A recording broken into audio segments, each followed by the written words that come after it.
And now, the starting lineup of your favorite show. At producer, 5'11" from Blanchester, the cow killer, Casey McCollister. And comic engineer, standing at 4'8", the pride of the West Side, Elliot Rearing. And your host, weighing 150 pounds, soaking wet, from Hamilton, Ohio, Ace Fowler.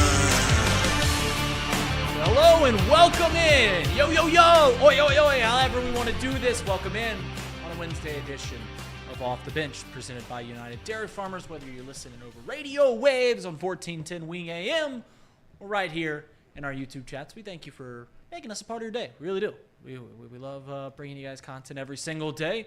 And Trace had a very important business meeting, so he had to miss this very serious sports talk show today. So it's going to be me hosting for the next 2 hours. We're going to talk Reds. We're going to talk Bengals. We got Casey in the room. We've got Elliot in the room. Elliot, you had a tough ride into work today.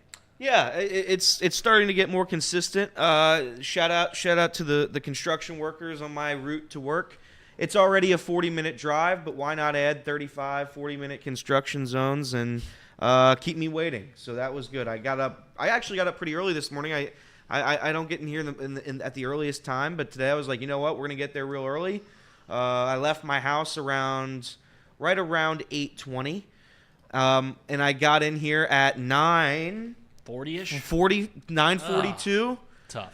9:42. That's a tough morning. Shout out to it's right off River Road, whatever road that is that leads me to my highways. So there was no way I could avoid it. I had to sit in traffic for no reason.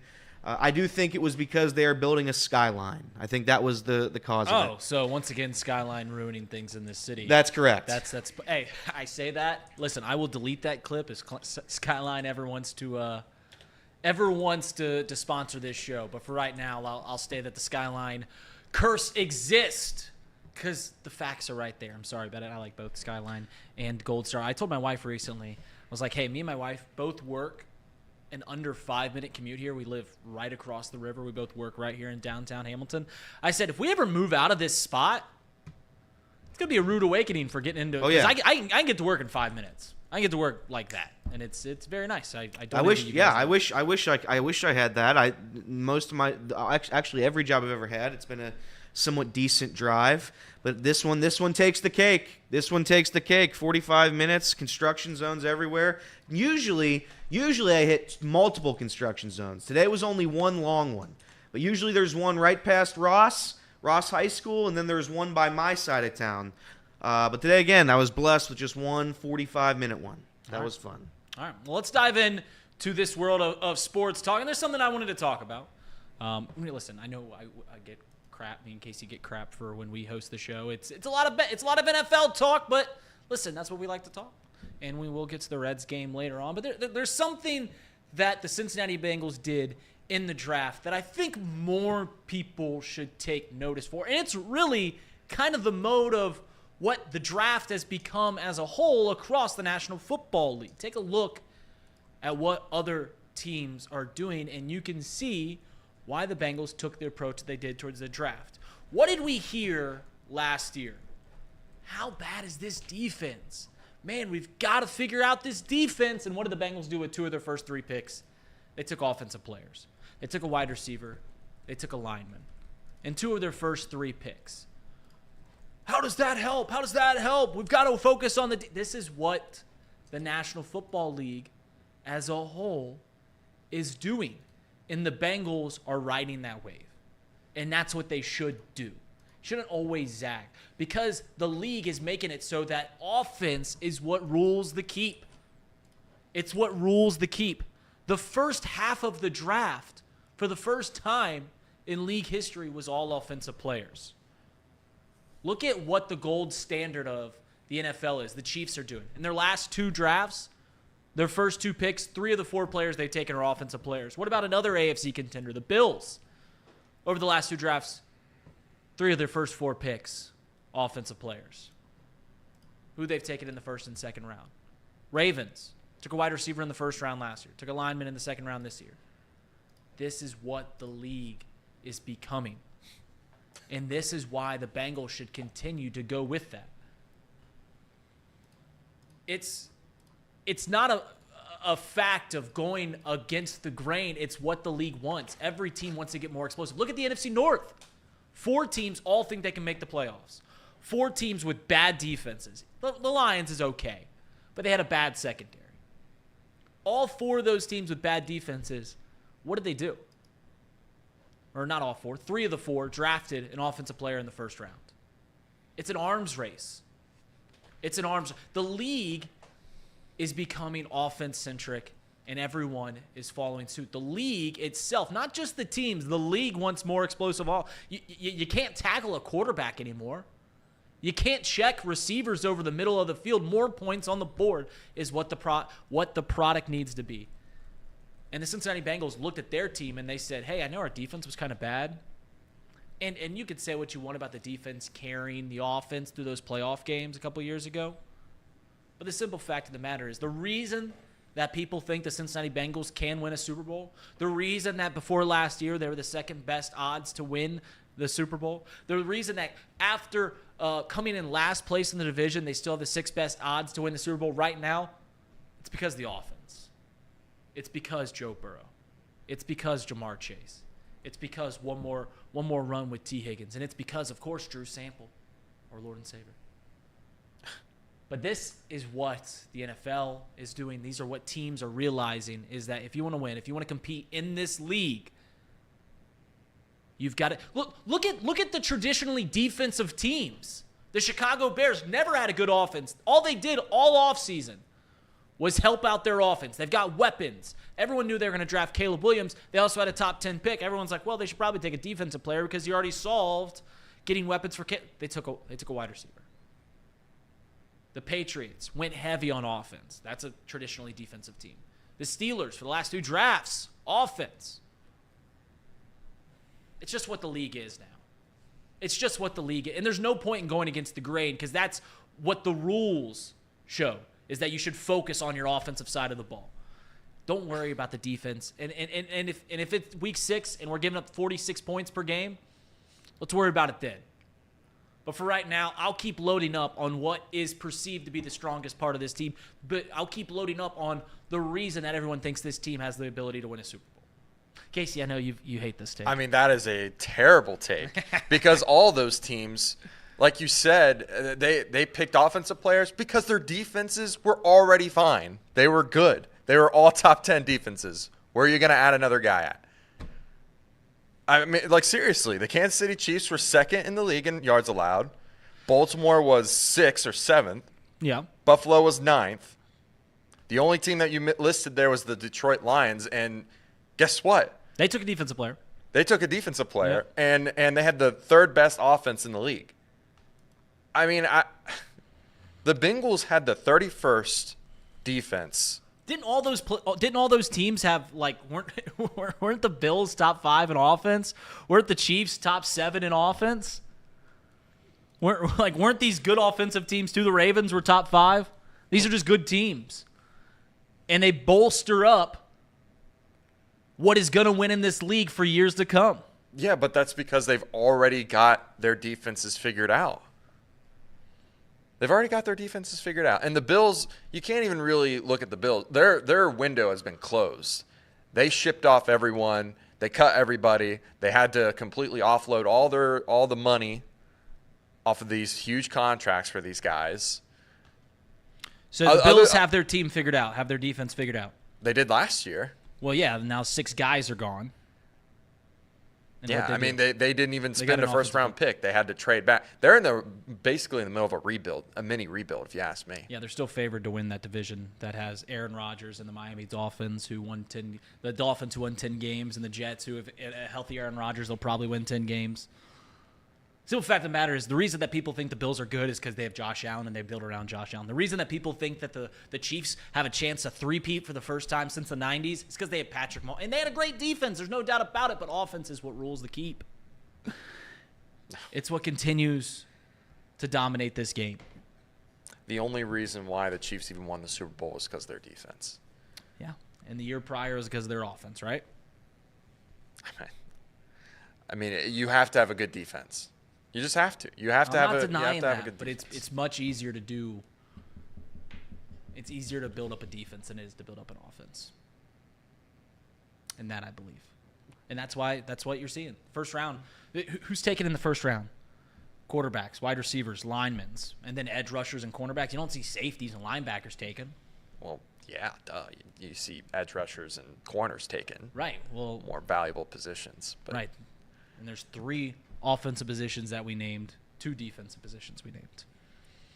And there's a lot more offensive players. First 15 picks, all offensive picks. It's what the league's showing. It's what the league's doing. It's what the league's doing. They set a record number of offensive picks in this draft. Now, there were 6 quarterbacks taken. True. 6 quarterbacks taken. But you have over 20-something offensive players taken in the first round. It's very clear where the league is heading. I agree with Reed. I tend to agree with Reed. I think it's an offensive-driven league. You can't have the world's worst defense. Right. But if you have a serviceable defense, if you have a middling defense, even middle to worse, so like the 18th ranked defense, but you have like the top 3 ranked offense, you're gonna be fine. That's just how the league has been. That's how it's been going, and that's how it'll continue to go with TV and everything like that. It's more fun. People care about offense. People don't care about defense, respectfully. It's what the league wants. Yeah. And they're changing the rules. The league is literally changing the rules to be more offensive heavy. And teams are going, all right, I'm not going to go against the league. I'm not going to go against the rules that are changing. I'm just going to go with the wave. I'm going to ride the wave. And that's what the Cincinnati Bengals – and listen, I think that's the key. If Joe Burrow isn't very good, this team isn't very good. That's correct. That's a so fact. So let's That's a build fact. around it. Let's build around it. Let's just continue to build around that. The Steelers have one of the best defenses in the league, but if you don't have a quarterback, if you have Kenny Pickett, if you have Mason Rudolph, it doesn't matter. So right. That's all it's about. Right. All right. We're going to take a short break. When we come back, we're going to have Elliot's headlines. So we're going to get to the headlines. That and more when you come back on Off the Bench on 1410 Wing AM.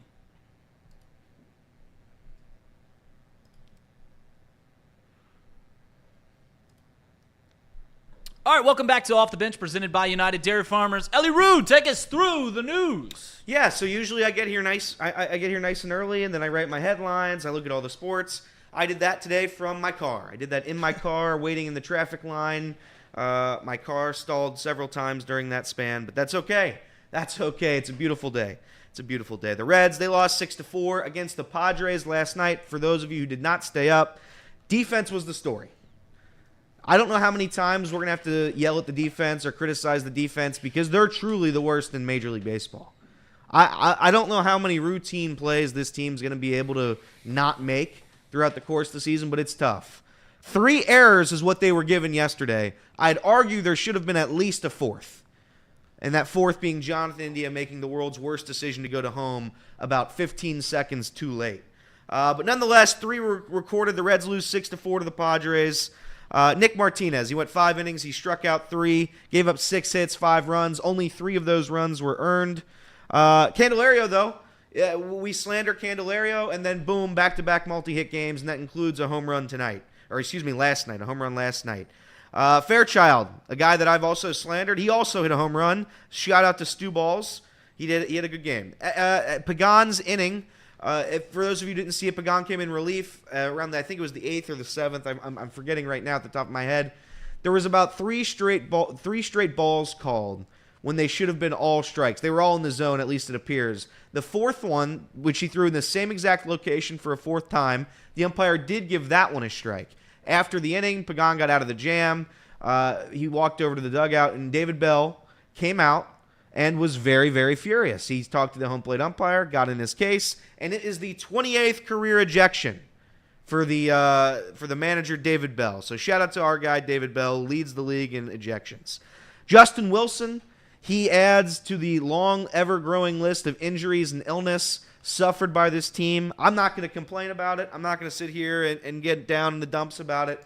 But I do find it absolutely absurd that every single night somebody new gets hurt. And it's just not even, it's just bad luck injuries. They're getting drilled with comebackers. This is the second pitcher to get drilled by a comebacker this year. Jonathan India is sitting in foul territory stretching, gets drilled by a foul ball. I don't know how many of these injuries more I can take. I don't know. We'll find out today, I guess. Graham Ashcraft, he will take on Joe Musgrove, in the rubber match, 4:10 p.m. this afternoon right here on Wing AM. Around the league, the Athletics, they win again against the Pirates, this time 5-2. The Athletics have won 5 of 7, I think. Is that right? They have, and as an ardent supporter of the Jolly Rogers, the fighting Jolly Rogers of Pittsburgh High, not looking good. Not looking good for the old Buccos. We're going to have a buy or sell later, and I want you to address it because Reed told me before this season that the Pirates probably win the World Series. The Pirates were going to win the World Series. Yeah. They were going to win the NL Central. 112 games. That they were the world's best team of all time. That's what Reed told me. I didn't ask for it, but Reed told me it. So we'll continue on here. The Mariners, they won 3-2 over the Braves. Again, they beat the Braves. The Diamondbacks. This is a fun little story for those of you who didn't see it. I have several clips, I believe, from Casey Rue here. The Diamondbacks beat the Dodgers 4-3 in the bottom of the 10th. They scored 2 in the bottom of the 10th to take home the victory. But the game did not start till roughly 10:15 due to a bee delay. Now, the Reds fans, Reds country remembers when Derek Dietrich had to come out in his sleeveless attire and go dispose of the bees that infested Great American Ballpark. This was very similar. They called in a beekeeper, and he disposed of the bees. We're going to see a video right now of it, and it's. I'm not going to lie, the nest is pretty large here. That is pretty huge. I mean, that is disgusting. For those on the radio who are trying to imagine it, it looks to be like the size of... I mean, it's bigger than a basketball. That's bigger than an NBA basketball. That's massive. I can just imagine like the owner going like someone in the front office going like, I've got a good apiarist. Does he do good work? Do you think I'd have an apiarist that does bad work? No. I love The Office. So shout out there. The Diamondbacks take home the victory. Phillies, they scored 3 in the top of the 9th to come back and beat the Angels 7-5. The Astros, they win 10-9. They come back in the bottom of the 9th to walk off Cleveland. The Twins, their win streak continues. It's at 9 games. It's the longest winning streak since 2008 in Minnesota. They beat the White Sox, coming back from 2 as well. They won 6-5 against the Chicago White Sox. Boy, are they terrible. Boy, are the Chicago White Sox just absolutely atrocious. The Brewers, they win 8-2 over the Rays. There was a benches clearing brawl in this one between former Red Jose Siri and Uribe of the Rays. So how about that? A little benches clear. I love a good baseball fight. Bring back great baseball fights. I will say the call of that baseball fight, atrocious. Here's a clip of it. The call of this was brutal by whoever. It was like the guy was like narrating an audio book for children. It was just absolutely brutal. Here's the play. What's going to happen? We don't know. Oh, this was a different play, Casey. Yeah, this is a different clip. This was a different. I was going to mention this next. I was going to mention this next. Jose Siri was hitting when that happened. No. But there was a there was a did the audio even play on that? No. Can we play it again with the audio? Yeah, you want the audio? Yeah, I want the audio on that. Okay. We're going to replay it. He's a baller. He's been a baseballer since he's been a kid, and that's all he's done is hit. I think hand-eye from hockey also helps. There's a base hit to right field for my boy, Tyler Black. Woo! There you go. Oh, there you go. 2 for 2. Happy birthday, Nancy. That was incredible. He's got So tears that in on his the eyes, call guys. This is an was the incredible father moment of for Tyler the Black Black. family. Tyler Black's Congratulations to you guys. dad. What a He just got his fantastic first day. hit Yeah, in it's the awesome. major leagues, the at-bat prior. So whenever that happens, the Bally Sports crew is going to go find the parents, interview them, and then the dad was the broadcaster for his second career hit in the major leagues. So shout out to Tyler Black and shout out to his family. Welcome to the major leagues. He was a right state guy, I saw, per Justin Kinner. Oh, really? I truly don't. I can't think of anything that is cooler than thinking about like your dad or being a dad and your boy. Your boy gets his first MLB hit or debuts and comes up, except for if you're that one. There was a Cardinals pitcher that came up like a decade ago for a debut. It was just like a spot start and a doubleheader, and he gave up 9 runs in the first inning. That'd be tough. That'd be like if you live in California and your son calls you and he's like, hey, Dad, I just got the call up. I'm starting tomorrow for the Cardinals. Can you get there? you fly on out to St. Louis, then your son gives up 10 runs in the first inning. Yeah, there were several Reds players Never I feel like makes it that did back. that last year. They came up and they gave up a bunch of runs. Shout out to Carson Spires. Yeah, so that's it from that game. Red Sox, they shut up the Giants 4-0. The Mets, they beat your Cubbies 4-2. Yep. Mets look pretty good. Mets. See, there's two teams in the National League that I think teams didn't give enough credit to, and those are the teams that spent money last year. Yeah. One is who the Cubs are playing, and one is who the Reds are playing right now. Like the Padres and the Mets, no one talked about this offseason. Obviously, the Padres got rid of Juan Soto, probably their best player. The Mets load off a bunch of money, but they still, they got J.D. Martin. Like, both these teams could win 90 games, and I don't think many people would blink an eye. But not a lot of teams are just talking. Not a lot of people are talking about these teams. No, if the Mets, the Mets pitching staff's a little bit of a question mark. The starting pitching staff, they've been great. They've led the majors through 30 games this MLB season. But yeah, I think their offense is a little bit better. It's a little bit better than people think. They still got Jeff McNeil. They've signed Alonso, JD Martinez. Martinez. So yeah, they got guys. Their pitching staff's not bad. Starting pitching Luis staff- Severino, Jose Quintana, Sean Manaea. That's a good 1, 2, 3. Yeah, I guess. The Royals, they beat the Blue Jays 4-1. And how about this stat? This is a fun little stat I saw. The Colorado Rockies have become the first team ever in Major League history to trail in all 29 games this season. They fall to the Marlins 7-6 yesterday. No team in MLB history has ever been losing in every game they played to start a season quite like the Rockies have. So, what do they have? They just have nothing forever, and it'll continue that way until the end of time. They play in that stupid fun park, which means they can't get any good Coors Field. Well, yeah, because it's rigged. It doesn't even make sense. It's like they should play in that Mexico game every year when there's 400 runs scored when the elevation's 2 trillion. That's what it is. They're starting to talk about how the Nuggets have an advantage because they play in altitude. That's the rumor now. Is like, hey, they allowed to have a team because they have different altitude than everybody else. Which it is a little bit of an advantage if you're used to it. How are the Rockies ever going to get a good pitcher in that ballpark? How are they ever going to sign a good pitcher? Hey, please come here and you'll just get roughed up every single night. Can you imagine if you traded away? Like the Rockies did this a couple years ago. They traded away their future Hall of Famer, who is past his prime, but was 32. Yeah. Still has plenty of good years left to give. And they traded him away, and everyone was like, "What the heck? You just traded away Nolan Arenado?" And they're like, "No. We'll get Chris Bryant. We'll get Chris Bryant. We're sorry." As if that's a worthy counter. Yeah, that's brutal. The Rockies are a joke. NBA news. The 76ers, I don't know if you watched this game at all last night. The 76ers, they came back to beat the Knicks in overtime. Tyrese Maxey hit the game-tying shot from the logo with about 8 seconds left in regulation. He scored 46 points. 46 points to stay alive. The Knicks lead 3-2 in that series. That's been fun basketball in that series. I haven't watched a ton of the NBA postseason. That is the only series I've really watched. And Jalen Brunson versus Tyrese Maxey has been incredible. Has Jalen Brunson been the best Knick since Patrick Ewing? He's been better than Melo, I guess, is essentially what I'm asking. Was he better than early Melo for the Knicks, though? He's already, if they win one more game, he'll go to the semifinals. Melo, in his 8 years there, only went to the semifinals once. Really? And Brunson's done it now in 2 years. And it's so important for the NBA to have the Knicks good because that's the biggest brand in their sport. It's like if the NFL has the Cowboys winning 4 games a year, it's not good for the NFL. If the Dodgers and the Yankees aren't very good in the MLB, it's not good for the MLB. The NBA needs the Knicks to figure it out. That's fair.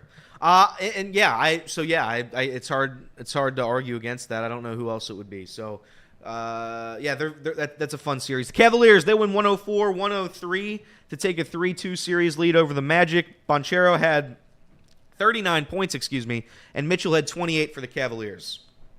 3-2, obviously, again, series lead. Bucks, they stayed alive last night. They trail 3-2 in the series. They win 115-92.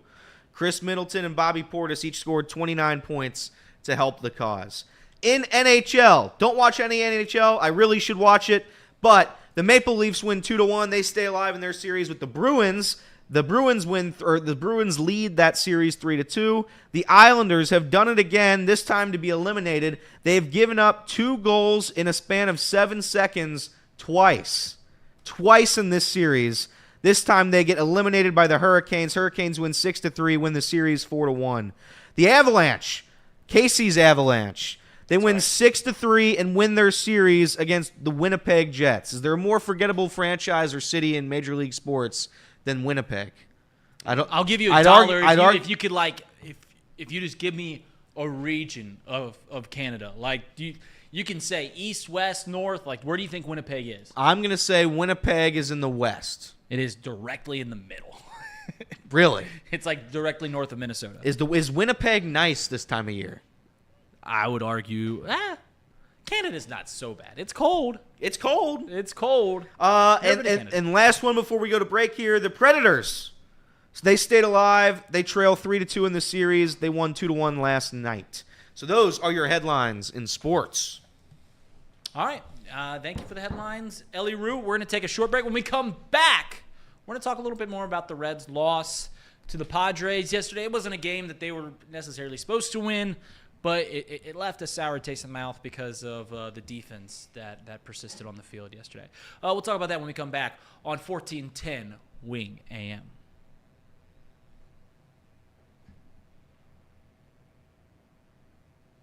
And we are back on Off the Bench. You're listening to your home for sports in the Miami Valley, 1410 Wing AM. Reds lost to the San Diego Padres yesterday. And this is a Padres team who we just talked about. I think people were maybe sleeping on a little bit before the season started. They still have got fantastic players. Fernando Tatis, Manny Machado, just to name a couple. This is a game that the Reds, like I said, they weren't supposed to. Like, if I told you before the game, hey, the Reds are going to lose by 2, Yu Darvish is pitching against Nick Martinez in San Diego, you say, oh, yeah, that's a game that the Reds aren't going to win. That's a game that they probably don't win more often than not. But it was because of the defense, which is seemingly becoming a revolving problem around this Reds. We knew this Reds team wasn't going to have a good defense based on everybody that was out. And even if everyone is healthy, the defense isn't spectacular. But, man, there were some bad plays yesterday. Yeah, it's Will Benson and Ellie that's carrying the mantle defensively. Both of them are making great plays. Ellie makes a couple silly mistakes every once in a while, a couple errors every once in a while, but that's just the position. That's the shortstop position. The rest of the team is brutal. It's truly brutal. I guess I can give a little bit of credit to Stuart Fairchild as well. And Tyler Stevenson, I think, has been a little bit better defensively, framing pitches-wise this year as well. You're at a point now where if the Reds continue to be this bad at defense, I have a hard time believing.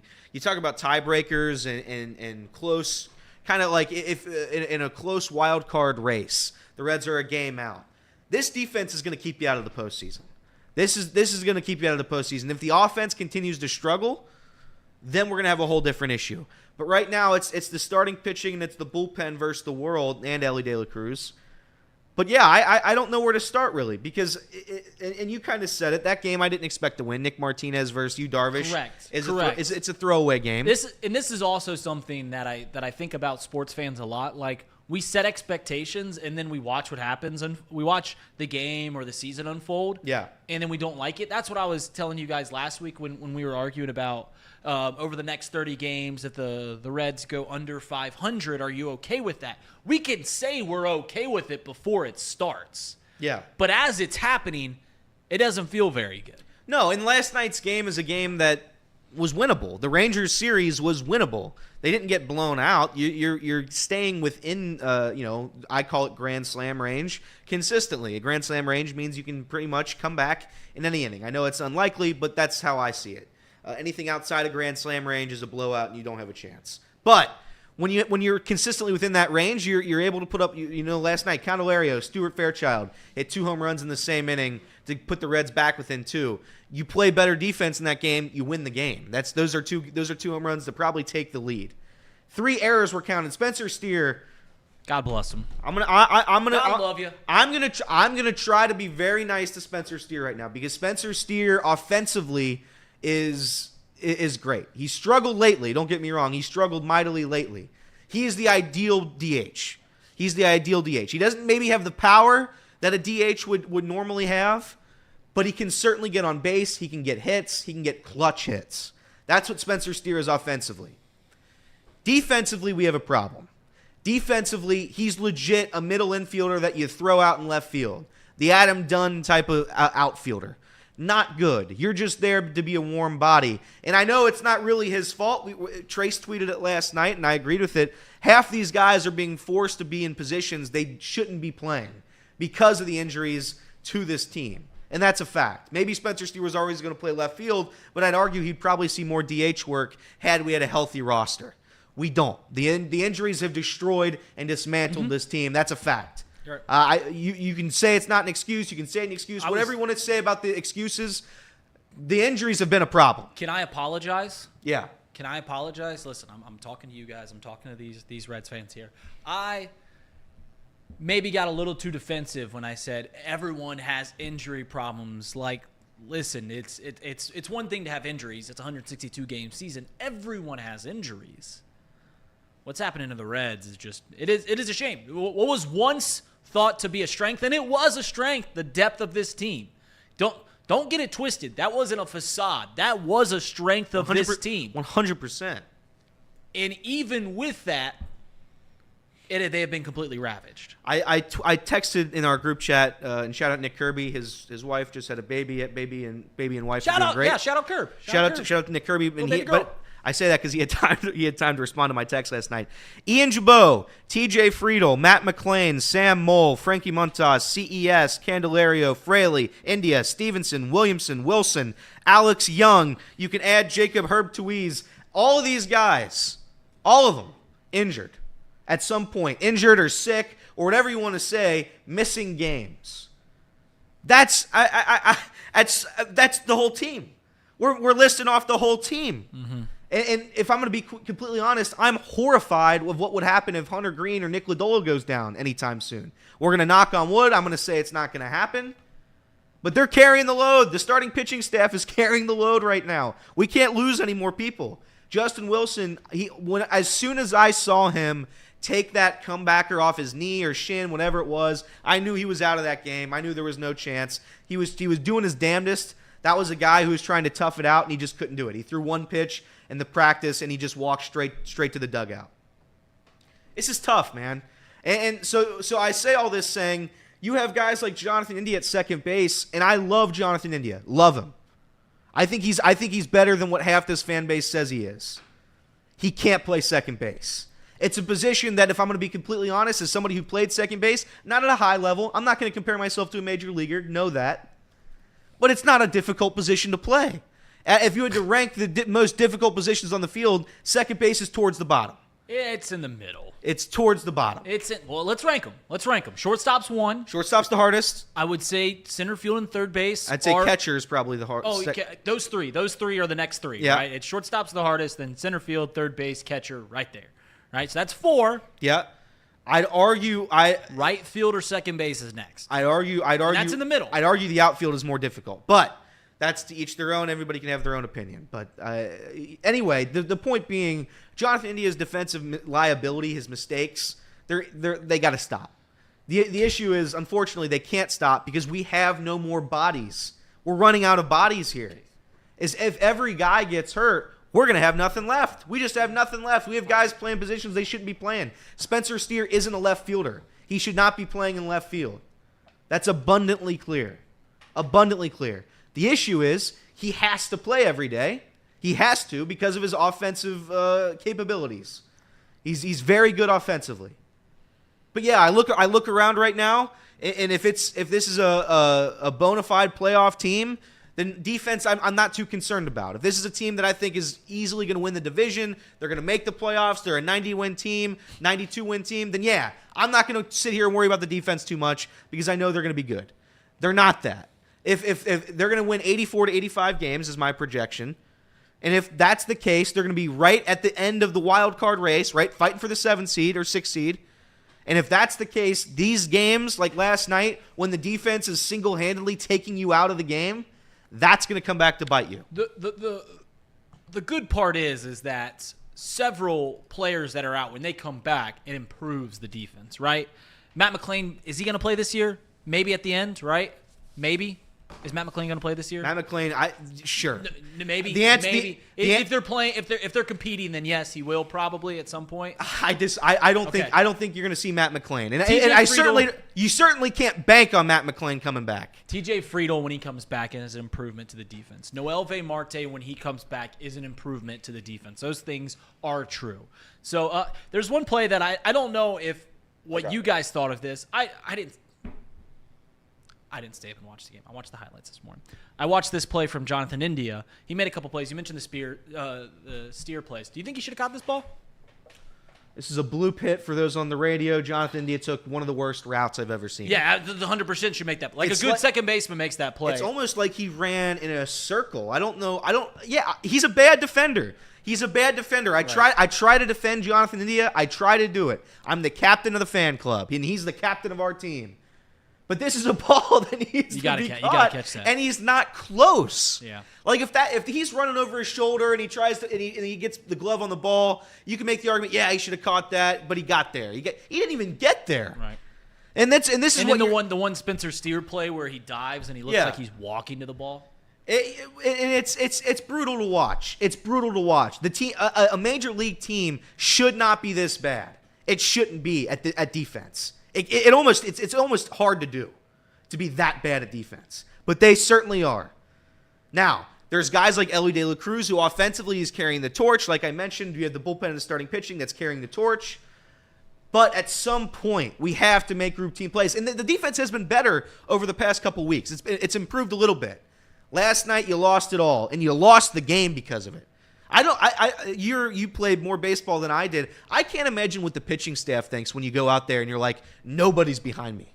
Nobody's behind me to make a play. It makes when your defense isn't able to make plays, it makes you don't necessarily think like, hey, I've got no one behind me, but you do realize you need more strikeouts then. You do realize you got to have more perfect pitches, and then you walk more guys or you get behind in the count because you're trying to make that perfect pitch, and now it's 2-0, and you just got to lay one in there. Like, that happens. That 100% happens. I think when some of these, like, infield pop flies or a routine ground ball hit to second base, I think every pitcher we have is praying to the Lord God that somebody makes a play. They're not even looking at the play. They're just hoping it happens because it's hard to watch. It's genuinely hard to watch. This team should not be fielding Santiago Espinal as much as they do. Nick Martini, respectfully, and I say this with love, and I say this with a whole bunch of respect. I know you mean respect when you say that. Yeah. Nick Martini is not a Major League Baseball player. He's not. He's terrible. He can't field and he can't hit. He had a very great opening week. He had a great opening day. Nick Martini should not be in the lineup ever. He shouldn't be facing lefties ever. That has to happen now because of the list of injuries that I went and said. Again, this isn't like an overreaction to last night's game. It's a loss. The series is tied. You go for the chance to win today. I'm not concerned about the team for this series. I'm not. This is not an overreaction to one game. This is an overreaction to what could be an entire season of this. An entire season of Spencer Steer not be able to see fly balls at nighttime. This is going to be a concern. So I would like TJ Friedl to come back. My question to you, Reed, is I don't really know if TJ Friedl is going to help. And when I say that, I mean defensively he'll help for sure. Yeah. But some would say that your opinion of Spencer Steer and how he over what do you want to say? He over improved. He played better than he probably is last season. That's what Reed says. Okay. My fear is that is what TJ Friedl is. TJ Friedl again. But here's the thing: is like defense. We're talking about defense and how important, we are and how important it is. You need him out there, and maybe TJ Friedl played above his pay scale, as I've insinuated. By the way, I don't think necessarily that Spencer Steer. That's what you said. Played above his pay scale. I said don't expect that to improve. Don't expect like, hey, he hit 26 home runs, batted 280 last year. Don't expect 290, 33 this year. Don't expect that. I think that's pretty much the peak of Spencer Steer. Like that, I think you got the best of Spencer Steer last year, and maybe you got the best of TJ Friedl. The good part is in a team that is incredibly in need of defensive players. TJ Friedl helps out the squad immensely. Adds a little more speed. 100%. Right? And it'll probably take a little bit of the stress off Spencer Steer in left field, gives him more DH spots, hopefully. I can only hope. But yeah, last night was a tough loss because it was winnable. That was a game you could have won, should have won. Nick Martinez pitched fine. I saw everybody was clamoring for the head of Nick Martinez, the negative side at least, was clamoring. He's not a starting pitcher. What'd you call him yesterday? I called him Meatball Martinez. Martinez. I called him Meatball Martinez, but because that's only because if he goes 5 innings, they become meatballs. Okay, and that's a fact. He's a relief pitcher, and he's being forced to throw 5 to 6 innings a game. Can I specify something as you're frantically talking about this Cincinnati Reds team? Elliott doesn't he doesn't think the apocalypse is here. He acknowledges that yesterday was a game you probably don't win, but at the same jest, we can sit here and we can talk about the things that are going wrong. And I think that's an okay thing to do. Mouse Cop says you can't handle 162. I don't. It's not an overreaction from last night. Last night's loss is irrelevant to me. Yeah, I wish I would have won the game. The loss to the Padres, I'm not overreacting about that. You can win the series today. Even if you lose the series, you don't get swept by the San Diego Padres on the road, where historically the Reds haven't played great. So I'm not overreacting to that. I'm overreacting to the defense as a whole, which objectively, this is not my opinion, it's objective, they are bad. That's a bad defensive team right now. It's bad. It was before the season started. It's not right now. Well, it is right now. It was like this was something that we knew. Without TJ Friedel, without Matt McClain, without Noel Marte, who are 3 of the plus defenders on this team, when they're not out on the field, this team just simply isn't built to play great defense. We talked about the depth. That was how we started this segment, and I said that the depth, it wasn't a facade. It wasn't something that we fooled ourselves into thinking going into this year by the Cincinnati Reds. It really was a strength. It was what the Reds front office tried to address, was depth. And injuries have completely ravaged that. To where it's no longer a strength. It's just simply it is what it is. I apologize. I said, hey, every team has injuries. Every team's dealing with it. But it does feel like the Reds are dealing with it a bit more. And the final thing I'll say, and this is a topic that we haven't talked about in this segment, but maybe we can talk about it next segment. Maybe not, as we're getting ready to go to a break. Everyone wants to freak out. I mean, Elliott just called him Meatball Martinez. We're talking about Jeimer Candelario, back-to-back multi-hit games, and all these things. We want to talk about how Nick Krall can't get free agency rights. Let me just say that if the Reds team is what we think this Reds team is, and as a fan of another squad, I'm a believer in that this team is so talented that it seems like it can't fail. Too big to fail kind of thing. If we believe that, then you can't get worked up about free agency, because the free agents that the Reds sign are never going to be the core of where the Reds get to where they need to go. It's going to be Elly De La Cruz. It's going to be Matt McClain. It's going to be Noel Marte. It's going to be the guys that they bring up interiorly. But we'll get back to more. Maybe we'll talk Reds. Maybe we'll do buy or sell. Who knows? That's what you get with Off the Bench. We just fly by the seat of our pants. That and more when we come back on Wing 1410 Wing AM.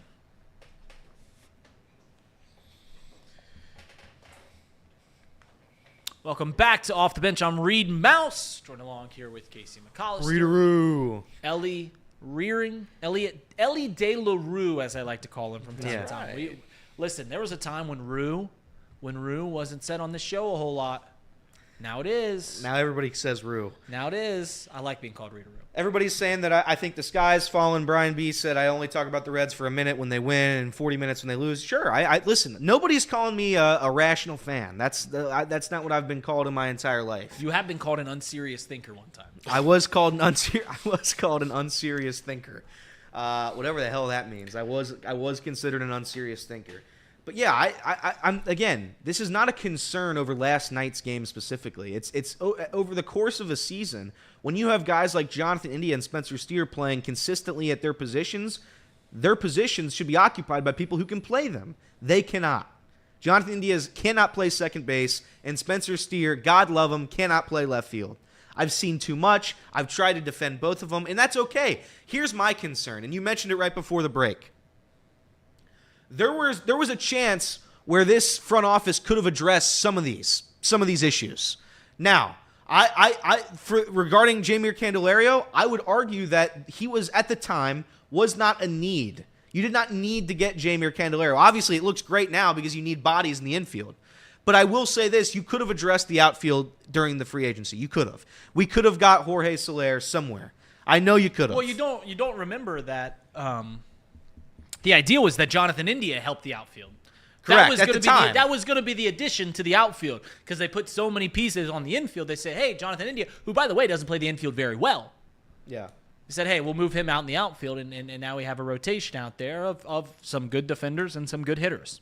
And Everett's bringing up a great point in the chat. You can't plan on legit half your roster to get hurt. You can't do it. It's impossible. That's the point. You can't run a franchise that way. That's the point. It's not necessarily an excuse. No. It's just saying, like, I'll say it for the third time in this show.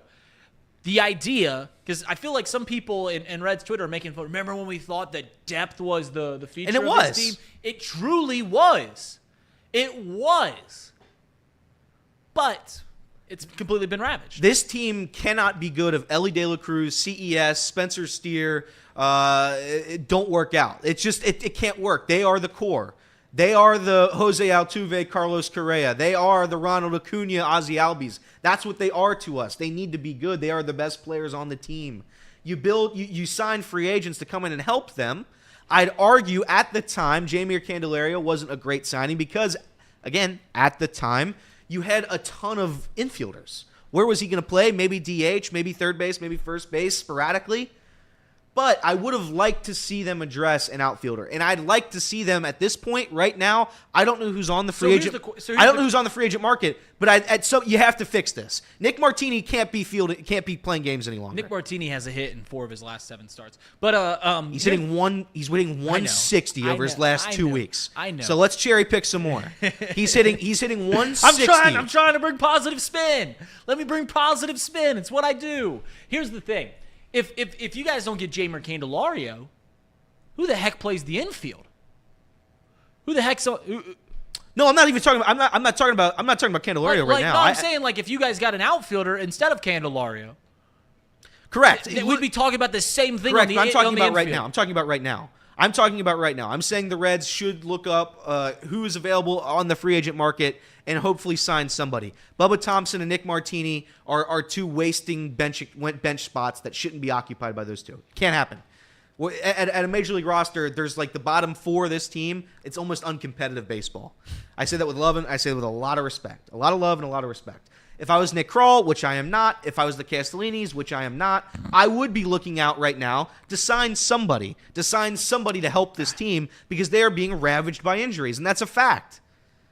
At the formula where you're going to plug and play Nick Martini at the 7-hole against a lefty, that's a bad formula. Bubba Thompson, yes, I know what he can do on the base path. I'm aware of that. I'm aware of his speed. But he can't hit. He's hitting 110, if that. So I'm asking for a little bit of free agency help. That's what I'm asking for right now. Is it right for me to ask it? Maybe not. The entire bench has just been incredibly disappointing. Read the bench. Do you have the bench stats in front of you? I have. I'm on Baseball Reference. Nick Martini batting 194, 218, 361 slugging percentage. So 218 on base, 360, an OPS plus of 60. Santiago Espinal, an OPS plus. By the way, average is 100 on OPS plus. That's the average hitter. Santiago Espinal. 38 OPS plus. Stuart Fairchild, 53 OPS plus. Your backup catcher, Luke Maley, 53 OPS plus. By the way, that catcher's interference, another defensive play that just can't happen. You just can't do that as a catcher. Like you can't. And I know he was popping up the throw. Yeah. But you just can't get that. Just can't happen. And then Bubba Thompson, reminder: 100 is an average hitter. Bubba Thompson has an OPS plus of negative 23. I don't know if I've ever seen a negative before on that stat. I swear I've never seen a negative before. And he's negative 23. I don't even know how that's possible. So not good. That's just that's just simply not good. The problem is the AAA has some injuries too, right? Yeah. Listen, I'm trying to be calm and rational and I'm going to be okay, but you need help at this point. You need help. This team can't do it by themselves anymore. Call in the cavalry, yeah. Call in the cavalry. You have to. There was a couple guys I saw on Red's Twitter that were calling for it last night, and I agree with them. Some of these guys can't be fielding or can't be playing these positions. Bubba Thompson shouldn't be in Major League Baseball. He shouldn't be. He's very fast. He's very, very, very, very, very fast. But I need guys to contribute. And when we got 7 guys hitting at the Mendoza line or below it, consistent players who play for this team, it can't happen. This is not an overreaction. This is something where I'm trying to prevent it from getting worse, a snowball effect.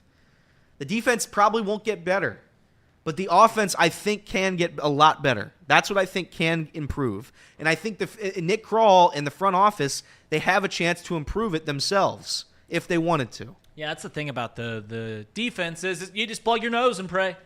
You just plug your nose and pray that Ellie and Will Benson can offset what you're gonna miss on the other sides of the field.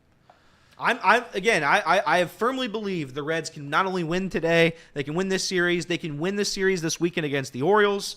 There's a couple series in there where I don't think the Reds can win, but we're just like Mr. Mo just said in the chat. And sorry if I keep referencing the chat for the radio folk. If you would like to check us out, Chatterbox Sports on YouTube.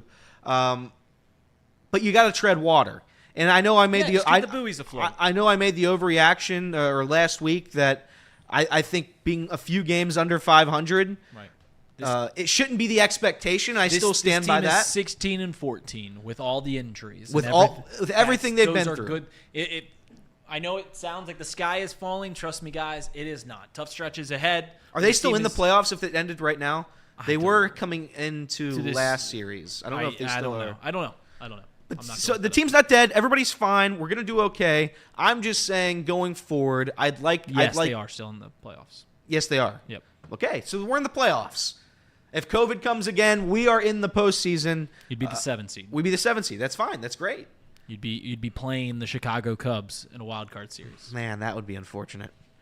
No, you'd be playing the Phillies. Well, that's even more unfortunate. But yeah, so I'm not concerned that the Reds aren't a playoff team yet. I'm not concerned that they're not competitive. Every game's competitive. You control your own destiny if you're the Cincinnati Reds. And right now, I'd like Nick Kroll to put his hand in and help out the team a little bit before things spiral out of control. That's all I'm saying. But today, again, Graham Ashcraft is taking on a very struggling Joe Musgrove. He's been terrible. I think Musgrove has a 7 ERA. This is a game I think the Reds can win. This is a game, if Graham Ashcraft, and again, I think that ERA is a little bit inflated.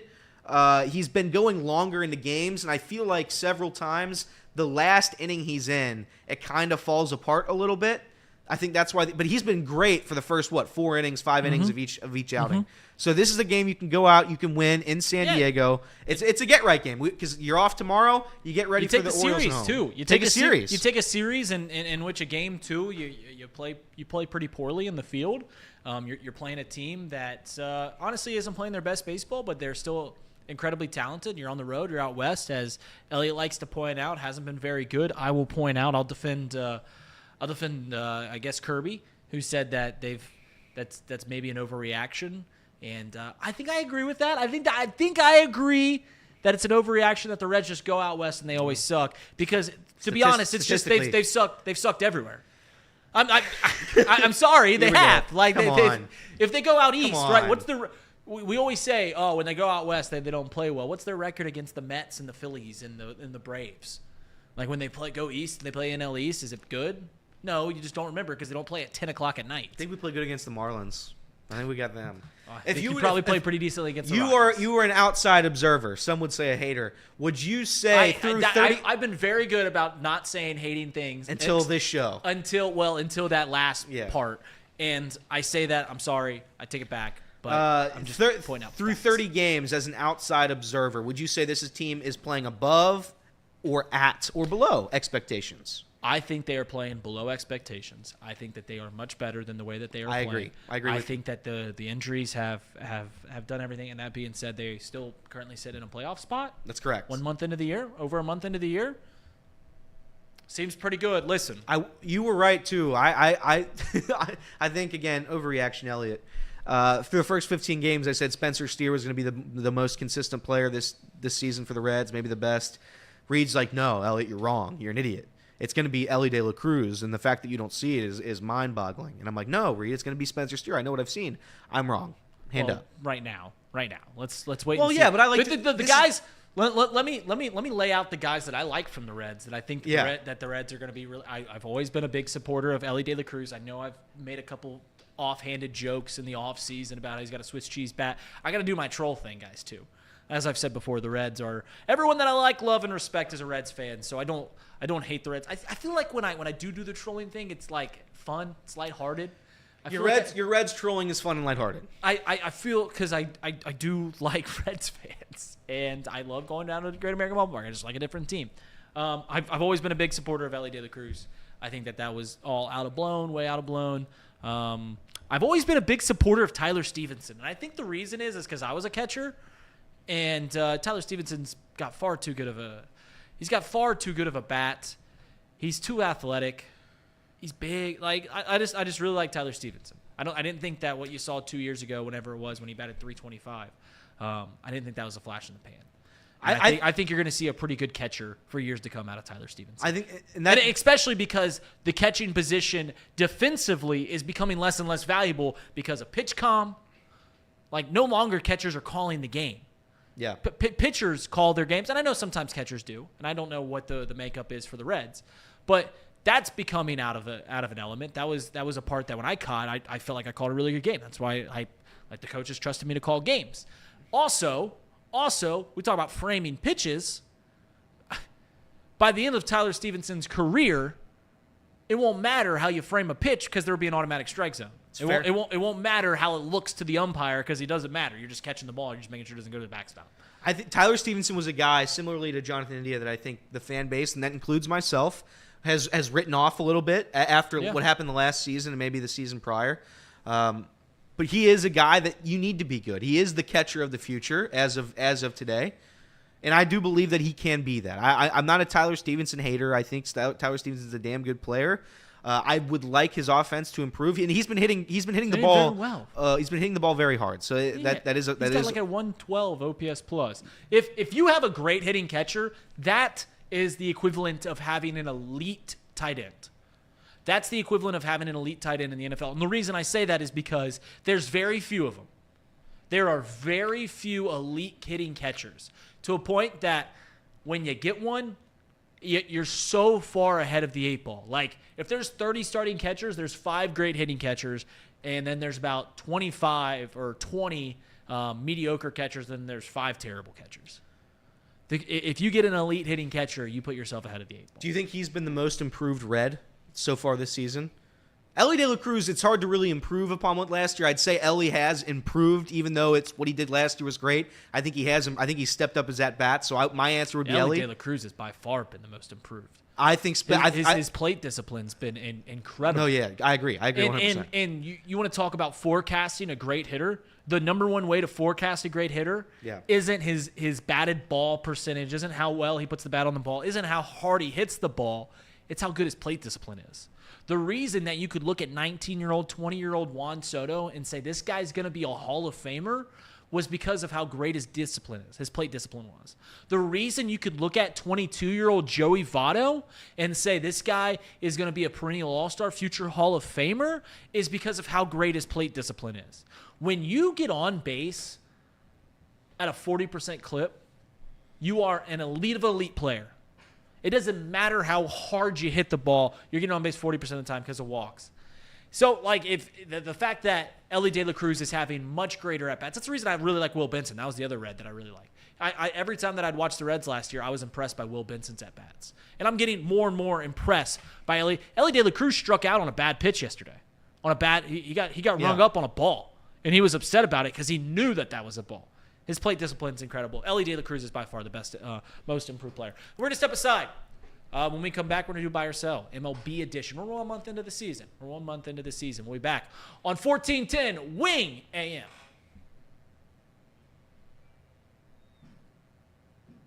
We are off the air. Casey Rue, the quiet bearded fella. That's right.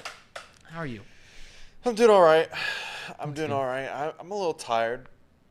I stayed up, not to watch the Reds game, but to watch Game of Thrones. You're watching You finished season 4. I did. That was honestly one of the best finales, justifying, like, it just was a good episode. A great episode. So me and Elliot have both watched Game of Thrones. I've watched it multiple times. Have you watched it multiple times? Yes. So Casey, as he's going through this adventure, a few things we found out. One, he loves it, and we love like reliving our Game of Thrones. Two, we found out that Casey doesn't watch the intro. He does not watch the intro. He skips the intro, which is like listen, you watch the last 50 minutes just to watch another intro. Like the show is what it is. The intro is the real moneymaker. The guy who makes that excuse me, the guy who makes the music, Ramin Djawadi, I don't know how to say his name. Phenomenal. Some of the music in that, I have some of like the score on a playlist I have, and just whatever you want to say about season 8. Season 8's music, the score in that season, absolutely beautiful. I think it's the best intro music that a show's ever had. I think there's a couple good ones. I think The Office's jingle is very good too. If you've seen the show Daredevil, I think Daredevil is really good. As with The Punisher on Netflix, a couple other shows I really like. I do like Marvel. Some of those intros are just absolutely beautiful.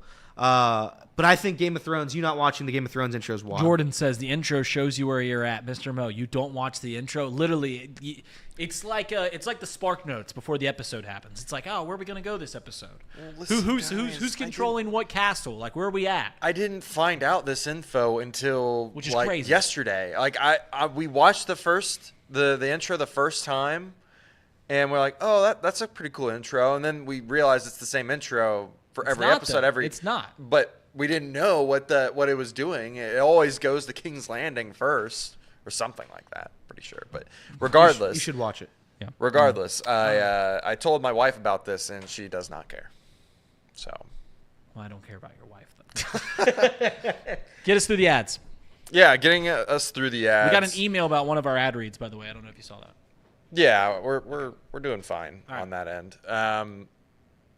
Encore Technologies provides IT solutions for a data-centered world with a suite of services from mobile computing to desktop to data center, supporting both centralized and work-from-home computing modules to improve efficiency and productivity. Productivity. That's right, productivity. Path to innovation begins here. Visit encore.tech. And let me tell you about this lovely bottle of water. Pawnee water, made right here in Hamilton, Ohio. Uses natural limestone filtration, unlike the artificial processing that the brands use. The result is a healthy alkaline water, and some say the best tasting water in the world. Visit Pawnee Water at PAHHNI water.com to see where you can buy this great tasting water. And that's it. What's your favorite part about Pawnee Water? My favorite part isn't that listen, there's a couple ways that you could filtrate water. You can do it artificially. You can put it through some lemon pebbles. How Pawnee does it is limestone, natural limestone filtration, and that's what gets you that perfect pH balance. It's become a thing where you get an involuntary. You take a sip, it just goes right on down the gullet, as Elliot likes to say. You take a sip and you just have to go. I'll be drinking Pawnee water at 8:30 tonight in the Cincinnati Adult Baseball League. Whoa! First night game of the year. Whoa! First night game. We take the league. We take on the league champions, the Yankees. You pitching again? No.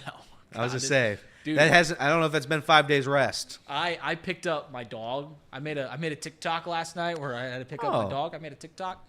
My 140-pound Great Pyrenees, and I went to pick him up, and my bicep felt so weak. Like I couldn't pick him up. Like, I literally just couldn't do it. And I was like, man, I'm still. How is Rookie doing? I heard Rookie's been trying to lose some weight. I think I'm going to document Rookie's weight loss journey. Weight loss journey. So we feed my two dogs. I have a golden retriever and a golden Pyrenees. He's a golden retriever mixed with a Great Pyrenees. I feed them the same amount of food every day. Two scoops of food at each meal. 2 cups of food at each meal. Rizzo, he's a big golden retriever. Like golden retriever's supposed to be like 70 pounds, 60 to 80 pounds, something like that. Rizzo's 90 pounds. He's a big dog. And he looks great. He's been 90 pounds since he's been a year old. I feed Rookie the same amount of food. Rookie, we took him to the vet in the fall. He was 110 pounds. Great Pyrenees. Makes sense. He looked good. I did not realize how big of a meatball that boy had turned into. We took him in 2 weeks ago. They weighed him up at 136. Oh, yeah. 30 pounds of weight put on in like 4 or 5 months. eating the same food as Rizzo, so his metabolism's just bad. So I've been running rookie, and he makes it about one. I have a very small block. He makes about 1 or 2 trips around the block, and he's done. He's just out. He's not very athletic either. He doesn't run very well. He's just trying his best. He is trying his best. He's trying his best. He had a little stress eating there. He's something's going on with his job, and he's just trying to figure it out. Yeah, I mean, he's a bit of a project, right? You just got to get him worked out, get a few of these training sessions in, and he's going to blossom into a Great Pyrenees 100-pound healthy dog. If I get him to 115, that'd be great. I also weighed I lost 7 pounds in the past month, so cutting season. Cutting season, baby. Stress Let's rock and roll. Let's rock and roll. Let's keep it going. It's probably because we haven't been eating out as much at lunch. That is 100% part of the reason, and on top of running around and running Rook. Maybe we'll get together. Maybe we'll reach our fitness goals together, me and Rookie combined. All right, we're gonna come on back. When we come on back, let's do buy. We had buy or sell, and then we had a couple other topics that we wanted to talk about. Yes. For the final segment, so we got buy or sell for the next segment. The final segment for the radio, I say we spitball on who we think Joe Burrow's next girlfriend's gonna be. Okay. Because this is a serious sports talk This is show. a very, very serious sports talk show. You ready? 5 seconds of silence. Everyone then you ready go. to lock back in? Yep. 5 Everyone, seconds. You guys ready to lock back in? 5 seconds of silence. All right. 5 seconds of silence. Welcome back to Off the Bench, presented by United Dairy Farmers. I'm Reed Mouse, joined along here with Casey McAllister and Elliot Rearing. We did our pre-show. We talked. We wanted to do a buy or sell. This is the one. Listen, we brought up a lot of segments on this show in the 2.5, 2 and some change years run of this show. The one that has stood the test of time, is buy or sell. Ellie Rue, you have some buy or sells for the first month of the Major League Baseball season. I do have some buy or sells. Reed and I kind of joined forces on this one. I got a couple of mine. You got a couple of his. So we will start, boom, in Milwaukee. After their 8-2 last night, they are very good. I believe they are still a half game behind the Cubs. They've overtaken. They just took over. They've taken first place. They've taken first place in the NL Central. The Brewers are a National League contender. To win the pennant. Here's the thing about the Brewers. I don't think we foresaw how good they were going to hit. I'm looking at their starting 9. 7 of their starting 9 have an OPS plus up over 100. Most sitting in that 120 range. Listen to this. William Contreras, OPS plus 173. Rhys Hoskins, 125. Bryce Terang, 134. Willie Adames, 133. Joey Ortiz, 128. Blake Perkins, who's played 93 at-bats, 129. Gary Sanchez, the Kraken, 110. Like, they're hitting at an incredible clip. They have the second-best odds in the National League to make the postseason. 96% chance. 96% chance according to Baseball Reference. Fangraph hasn't released their playoff odds, I don't think, yet. But here's the thing. I'm selling. I don't think that they are a true contender in the National League. I still will hold that. And I know this is baseball. I know the Diamondbacks are the team that won are the reigning National League champs. So anything can happen. Phillies did it the year before that. They were a wild card team. Yeah, I don't know. I'm selling that the Brewers are going to hold on to this, how well they're hitting all for 162. I just don't see it. I don't see it. Yeah, I don't think the Brewers are anything special. I think they're, as of right now, a little bit better than the Reds talent-wise, I'd say, just because of health reasons. Right. But I didn't believe in them last year. I'm certainly not going to believe them this year as their roster got worse. So, yeah, I don't think they're a NL Central winner. I don't think they're an NL playoff maker. I think they can win the Central. I don't think they win the pennant. I don't think they make the postseason. I don't. Really? Well, I have to think that if I'm with the Reds in it. So, I do not think they make the postseason. I do not think they win the Central. I don't think they're a very good team. I think pitching-wise, they'll always be pretty damn good. Every game they play, it seems like they hold the opponent to 2 runs. Their best relievers not pitching. And that's incredible. It also comes down to, like Reed just said, their offensive capabilities, and I do think that they are limited there. It's 30 games into a season. Some would say it's an overreaction to say that they've been good, 18-11. But at the same time, I do the reverse opposite for all my players, so it's hard for me to say. I'm going to say the Brewers. I'm going to sell this. Brewers are not National League Series contenders. Yeah, they're not get there. pennant contenders. The final thing I'll say about the Brewers before Casey, if he wants to give his opinion, is the Brewers somehow always get first base right. They always get Rowdy Tellez. Like, it doesn't matter who it is. And Rhys Hoskins is a great player. I would have liked if the Cubs got Rhys Hoskins, even though we lucked out with Michael Busch. Man, they just continue to get it right. Casey, opinion? They're only really good against the Reds, to be honest with you. So They do beat down on the Red Legs. That's just a fact. So yeah, Casey, you're selling. Next up, buy or sell. This is the norm for Elly De La Cruz. What you're seeing right now is normal. Should be expected of Elly De La Cruz. I'll let you go first. I am going to buy it. I think at some point Ellie's very good, and I know people are going to yell at the fans who complain over little things that he does. It's just because when he came up and he brought the fire to this city that we have not seen in a very, very long time, that comes with very high expectations for a player that was hyped to the nth degree. This is one of the best players in Major League Baseball, and I think he should play like it. Yeah, I do agree, and I think this will be the norm. I think this guy's going to win an MVP in Major League Baseball at some point. As long as he doesn't do it in the next 2 years or whenever I've got that bet with Circle Wonder. Yep, that's fine. I mean, that's not fine. I don't even know why I'm saying that. He's gonna win an MVP. If he's on pace for, I think, like 100 stolen bases and 100 home runs, he's unbelievable. He's truly unbelievable. And right now he's carrying this entire offense on his back. This is the norm for Elly De La Cruz. I'm buying. Buy. I will buy. You're going to see him slump. You're going to see that happen again. We saw it at the end of last year. Every player slumps, though. Every player. That's right. Every player does slump. Here's the thing about Elly De La Cruz. How many players in Major League Baseball can alter the game the way that he does? It's very few, if anybody. It's Ronald Acuna. Yeah, and he doesn't play shortstop. So he doesn't even play center field anymore. Yeah. Like what he does defensively on the base paths. It's the old adage, right? You used to say, like, if Billy Hamilton could just get on first base, he'd always be in scoring position. Because that's Elly, except for he does, and when he's at the plate, you expect good things. I don't know how many players in Major League Baseball can alter the game the way Elly De La Cruz does. And I'm riding high, right? Stock super high. He's playing fantastic. He's playing at an MVP level right now. Is MVP level at 22 years old the norm? No. But what you're seeing, what I will buy, is that he will continue to disrupt games in a way that nobody else in Major League Baseball can. I've never seen a way on the base path that I would argue nobody on the base path in Major League Baseball today does what Elly De La Cruz does, as disruptive as he is.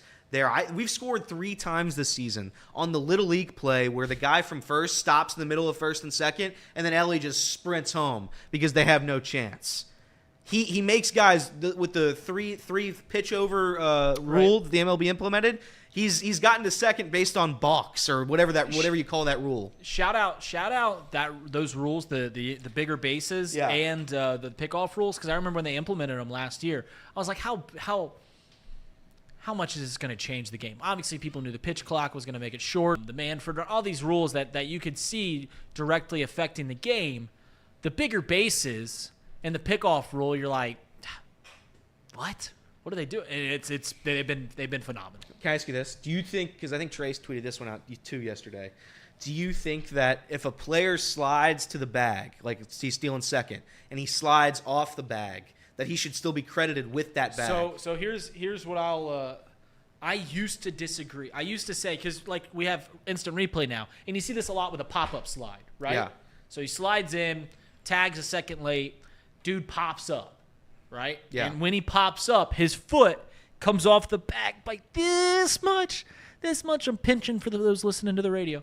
And they call him out because you're safe on the base. When you come off the base, you're not safe anymore. And I used to say, like, no, he comes off the bag. Like, you got to learn to stay on the bag. Now I understand, like, maybe that's not the spirit of the rule. Like, no. Like the play, like, you beat the throw. You beat the tag. Because you come off just slightly, you're hovering over the bag. I don't know. I now believe that the guy should be safe, but I don't know. Maybe that's just really hard to implement. Yeah, that's fair. Maybe that's really hard to implement. Casey? Yeah, I mean, I think Ellie De La Cruz is a really, really good baseball player, guys. I think we all believe that he's going to be phenomenal. And this definitely feels like it's trending in a direction where it's the norm, where it just feels like we're expecting him to do the impossible. The impossible, right? Right. What did we say that he was on projection for? Like 100? It's like 40. I think there's a real 40 home runs, 100 stolen bases. Yeah. I don't know if we'll get to 40 home runs. That seems. I know he's at like 8 right now, I don't know. but 30. Yeah. 30 Yeah, I for mean, sure. that's What's still- the over/under? It was like 26. Oh yeah, it was 22 and a half. I think I got it. That's dude. What was his stolen bases were like 32, right? I bet them both. If I have time to look it up, I'll look it up. His, but his over was 32. By the way, caveating off of my slide rule, my slide take. If you slide past the bag, that's another thing, right? You should be out. I'm just saying, like when you do the Yeah. pop up and your foot's off the bag for like a split second, and they just keep the tag on you, you shouldn't be out then. That's fair. Next up, the Chicago White Sox. They're the worst team in Major League history. What's the record? I think the 2003 Tigers went like won 36 games. The White Sox won't do that, but they'll easily. 119 losses. The 2003 Tigers. What is that? What's 162 That's minus 30. That's 43. 43 wins and 119 losses. No, they won't have 120 losses. They won't have 120 losses. But I like how we do this every year. They're terrible. They're legitimately terrible. We do this every year. We did this with the Reds back in 2018 or whenever 2022. I don't know if we did 2021, that with we the. were I don't think we 13, said. I don't think we 18. ever said the Reds would be the worst team in Major League history. Some other fan bases said so. Some other fan bases, yeah, those fan bases are dumb. We have this roster. I'm looking at it right now. It's the worst I've ever seen. Well, Robert. Their pitching staff's not terrible for what it's worth. Robert and Moncada and Eloy all being hurt. That's the 3 best offensive players. Their infielders right now: Nicky Lopez, Danny Mendick, Paul DeYoung, Love that name. Andrew Vaughn. Andrew Vaughn's good. I don't think he's been good. Is Andrew Vaughn hitting? What is he hitting? We're gonna find out. Andrew Vaughn in 2024 is hitting hasn't been good. 190. He's had an OPS plus over 100 last 2 years. Give me some cred. All right. Give me some cred. 0 home runs. Shout out. I brought this up. The White Sox. Listen, when I used to be a meanie, when I used to troll Reds fans, and by the way, I don't think this is the case. The Reds fans during the Reds run last year would always say, like, hey, we're the next Orioles. Yeah. And I was like, oh, don't be, you might be the next White Sox. Because remember 2021, they won 90-something games, won the AL Central, and they've been terrible since. Absolutely terrible. They were all very young. That's not the Reds, so don't worry about that. Next buy or sell. Casey, you think they're the worst team ever? I do think they're the worst team ever, by the way. I was just looking at some of the metrics here, like differential, run differential, and how many games like other teams Yeah, lost they and what the don't score. differential was. Yeah, they don't score. They're currently on pace to break the Athletics' run differential last year. And I thought the Athletics last year were horrendous. I think they only won like 50 games. So Yeah, they've been shut out 8 times. It's the most ever. So it's a disaster. Yeah. Whatever's going on there, it's an absolute disaster. Here we go. The AL Central, buy or sell. The AL Central will get 2 playoff teams. Ooh, so I liked the AL Central before the season started. Did you? I liked because I liked multiple teams. Obviously, you can never count out the Guardians. They're pretty much what's the word I'm looking for? They're the model of consistency in that division. They're kind of like the Cardinals, but they don't have as much postseason success. But they're just consistent. And then I liked what the Tigers and Royals were doing, and everyone liked the Twins. They won the division last year. And I still like what the Royals and the Tigers are doing. Royals have a lot of young talent. Tigers have a lot of young talent. Yeah, they'll get 2 playoff teams. Bye. I think I'm going to buy it too. I think the Twins are better than they're playing right now. They're 16-13. They've won 9 in a row. I think the Royals could potentially be a playoff team, and I do think the Guardians could be a playoff team. I think the Tigers are competitive. I don't think they're there yet. But yeah, I do. Based on what's happening in the American League West, I certainly do think that. Yep. Okay. Casey, do? I'm just looking last year. I don't know, man. I'm gonna actually sell that. I think the Twins are gonna end up pulling away from that group of people. Yep. You just ask Kevin from Kinner and Kev. Guardians are supposed to be really bad. They're only supposed to win like 70 games right now. They're doing really, really well. I don't expect that to continue to happen. Okay. So That's fair. Okay. Buy or sell. We have two more. The Pittsburgh Pirates. Do you buy or sell the Pittsburgh So Pirates? before the year, I was telling you, because everyone was like, the Pirates are going to lose 136 games this year. Pirates are a dumpster fire. And I said, I don't know. I like a lot of their young players. O'Neal Cruz is going to be back this year. He didn't play last year, and they won 75 games. Why can't they improve? But here's the thing. I'm looking at their team, and there's two ways that what the Buccos or what the fighting Pittsburghs of Pirate High. Yeah, that's good. There's two ways that they can go. All of their young players just aren't very good, or they're going to turn it around this year. I'm looking at O'Neal Cruz, OPS plus of 82. Key Brian Hayes is batting better, 106, but Henry Davis, a 46. I know a guy like Joey Bart's been playing very well for them since he's come over. Jack Sawinski, 60 OPS plus. Mitch Keller has an ERA of 5.18. Like, you either believe that this team is just very drastically underperforming, which I fall into that camp, then that this team just isn't very talented. So I will buy the Pittsburgh Pirates. I don't think they're going to make the postseason. Don't get that wrong. Interesting. I'm going to sell them because I think they're terrible. What was our bet? 70 wins? Yeah. I still feel very confident they're going to get 70.5. I do think the Pirates are absolutely terrible. I think it's a bad roster. I think it's one of the worst franchises in sports. I think it's one of the worst ownership groups in sports. I think it might just be one owner, actually. So, yeah, I'm going to sell all the way the Pittsburgh Pirates. I think that's a bad team. I think you're wrong. I think when they finish this year with 68 wins, you're going to feel real stupid. They have not won 70 games in 3 of the last 4 full seasons. So. That's tough. Casey, do. The majority of their wins came from teams that are not very good at the moment. No. So I'm looking at what they've done recently, and they're losing to the Athletics 5-1. That's a wagon. That's a wagon of a squad. That's not going to get it done. not going to get it done, to say the least. So I'm selling. I'm going to sell as well. And one final one before we go to break. Bro, they took 2 of 3 from the Orioles. They won a series against the Tigers. They won a series against the Phillies. What do you mean You're they won a telling me series most of against their the wins Tigers? aren't against good they teams? They split with the Tigers. Okay. I mean, they split with the Phillies. But other than that, that's it. They have beat up on really bad teams. They have won a couple games against good teams, that's for sure, Reed. All right, final one before we go to break. Buy or sell. The Cubs are fraudulent, and they got lucky in 2016. Sell. Buy. Sell. Last year, the Reed Cubs hates scored more runs last year than the 2016 team. Just saying. They have 2 of the top guys to win the 2 best betting odds to win Rookie of the Year are both Chicago Cubs, Michael Busch and Shoto Imanaga. Many are saying the rain saved the Cubs in 2016. Rain and a heck of a speaker fee from Jason Hayward, $160 million speaker fee. That was a heck of a speech. That 17-minute speach that he gave. I wish there was video of that, by the way. I'm going to buy it. Casey, you buying that? Yeah, I'm buying that 100%. All right, that's it. I want to ask you when we come back, because they brought it up in our chat. Again, shout out to those who listen on the radio, but if you'd like to join us, Chatterbox Sports on YouTube. Mike Trout. Yeah, we can talk about Mike Trout. Mike Trout. Yeah. So we'll talk about Mike Trout. Future Hall of Famer is going to have knee surgery, and we're going to talk about how disappointing that is for baseball fans and his career as a whole when we come back on 1410 Wing AM, your home for sports in the Miami Valley.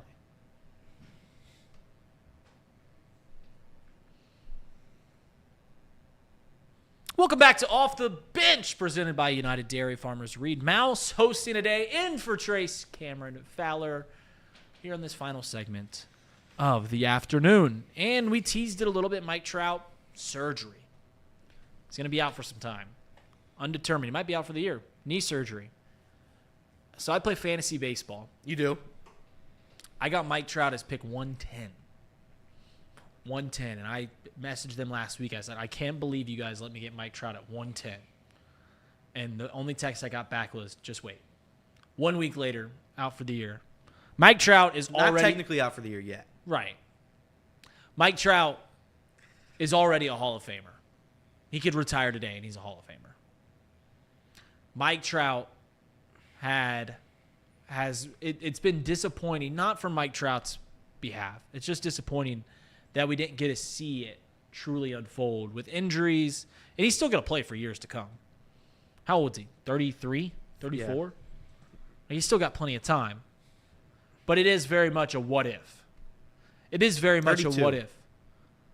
Which, by the way, the greatest thing that athletes, that generational athletes have, it's why guys like LeBron James have had the career that they've had.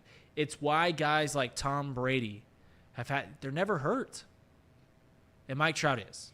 I mean, you can go through the laundry list of names that have had their career derailed by injuries. Ken Griffey Jr. here in Cincinnati. Very similar to what Mike Trout's going through. Obviously, Mike Trout won't get to 600 home runs or anything like that. But when Mike Trout was on the field, he was just as good of a hitter as prime Griffey. Just as good of a player, if not a better player, than prime Griffey. We only got to see Mike Trout so far in the playoffs one time. I would really like it if when Mike Trout comes back, the Angels just ship him off to a contender. And he can play for the Braves. So he can play for the Orioles. Not the Yankees, not the Dodgers. Anybody else. That'd be cool. I just want to see Mike Trout play postseason. And in your opinion, what do you think like a full season is? And that definition's changed over the years because guys have scheduled off days now, and it's less playing time because you want to avoid the injuries.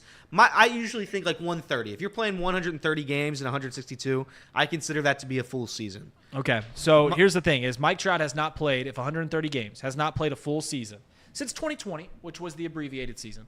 So his last 3 years, 36 games, 120 games. Yeah, my bad. 2019. Played 134 games, which he even missed a couple weeks there. Won the MVP. In 2022, he played 120 games. Hit 40 home runs. Yeah. He missed a fourth of the season. And hit 40 home runs.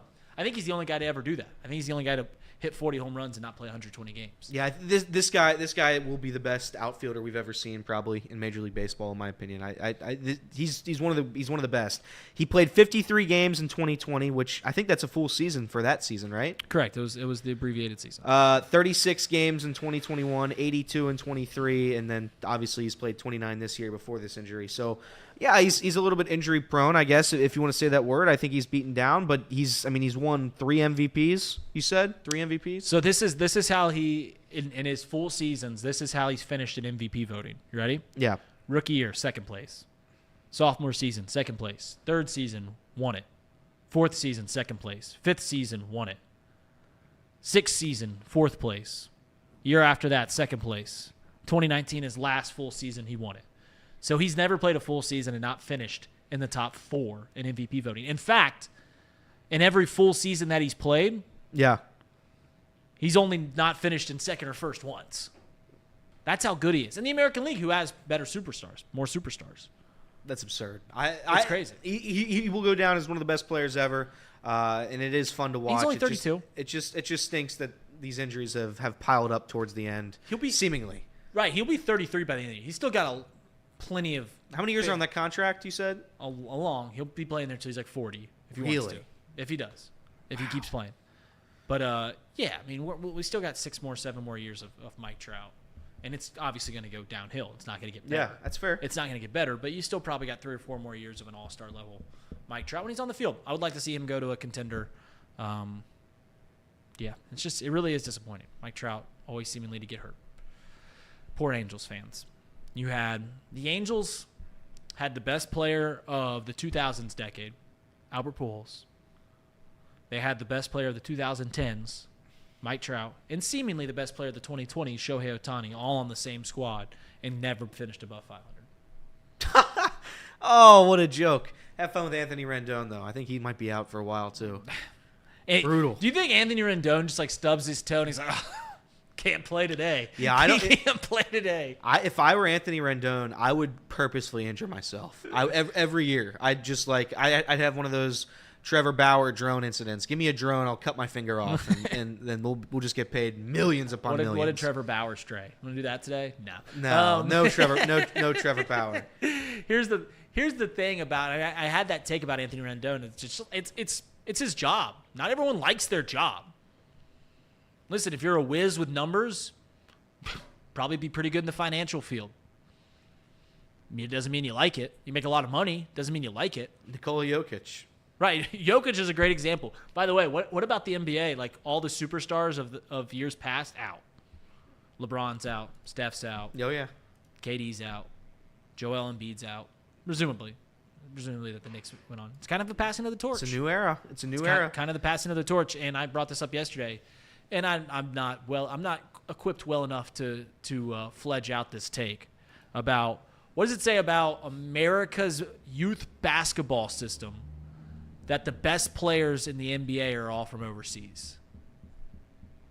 Jokic, Luka, Joel Embiid, Giannis. SGA's from Canada. It's wild. Not that much is different. Like Ant Edwards is from America, right? I think so. Is he? I don't even know. I don't know. That's interesting. Another thing that's interesting, the Rays came out with perhaps in my opinion, they are the coolest City Connect uniforms, City Connect jerseys that we've seen yet to date. I have a list of them here. I don't know if we can show them, but I would have to send that to Casey. I don't think we're going to show them. But nope. my point is that I do think the City Connects have been awesome. I know there's been a lot of critics of those online on Twitter.com, X.com, whatever it is now. It's just like City Connects are stupid. They're a waste of time. What are they even doing? I think any time like a league like Major League Baseball can try to change things up, because I think the road grays are so boring. There's some teams that get it right. The road grays, like the Reds, road gray, it's my least favorite jersey maybe ever. I just don't like them. And the Rays was absolutely incredible. And the hat, I'm going to get a Rays hat, a Rays City Connect hat. It's just the Devil Ray up top. It's absolutely incredible. I think it's been great to see the MLB try to change, because I think you can go overboard with it. Shout out to the NBA. I know they've tried it. I used to think the NBA Christmas Day jerseys were my favorite jerseys ever. Yeah. They've obviously gone way overboard with NBA jerseys. Now each team has about 300 different ones. MLB has their Friday night jerseys, the City Connect jerseys, and I think that's pretty damn cool. I think the Reds, people made fun of the Reds when we first. I think the Reds are top 5.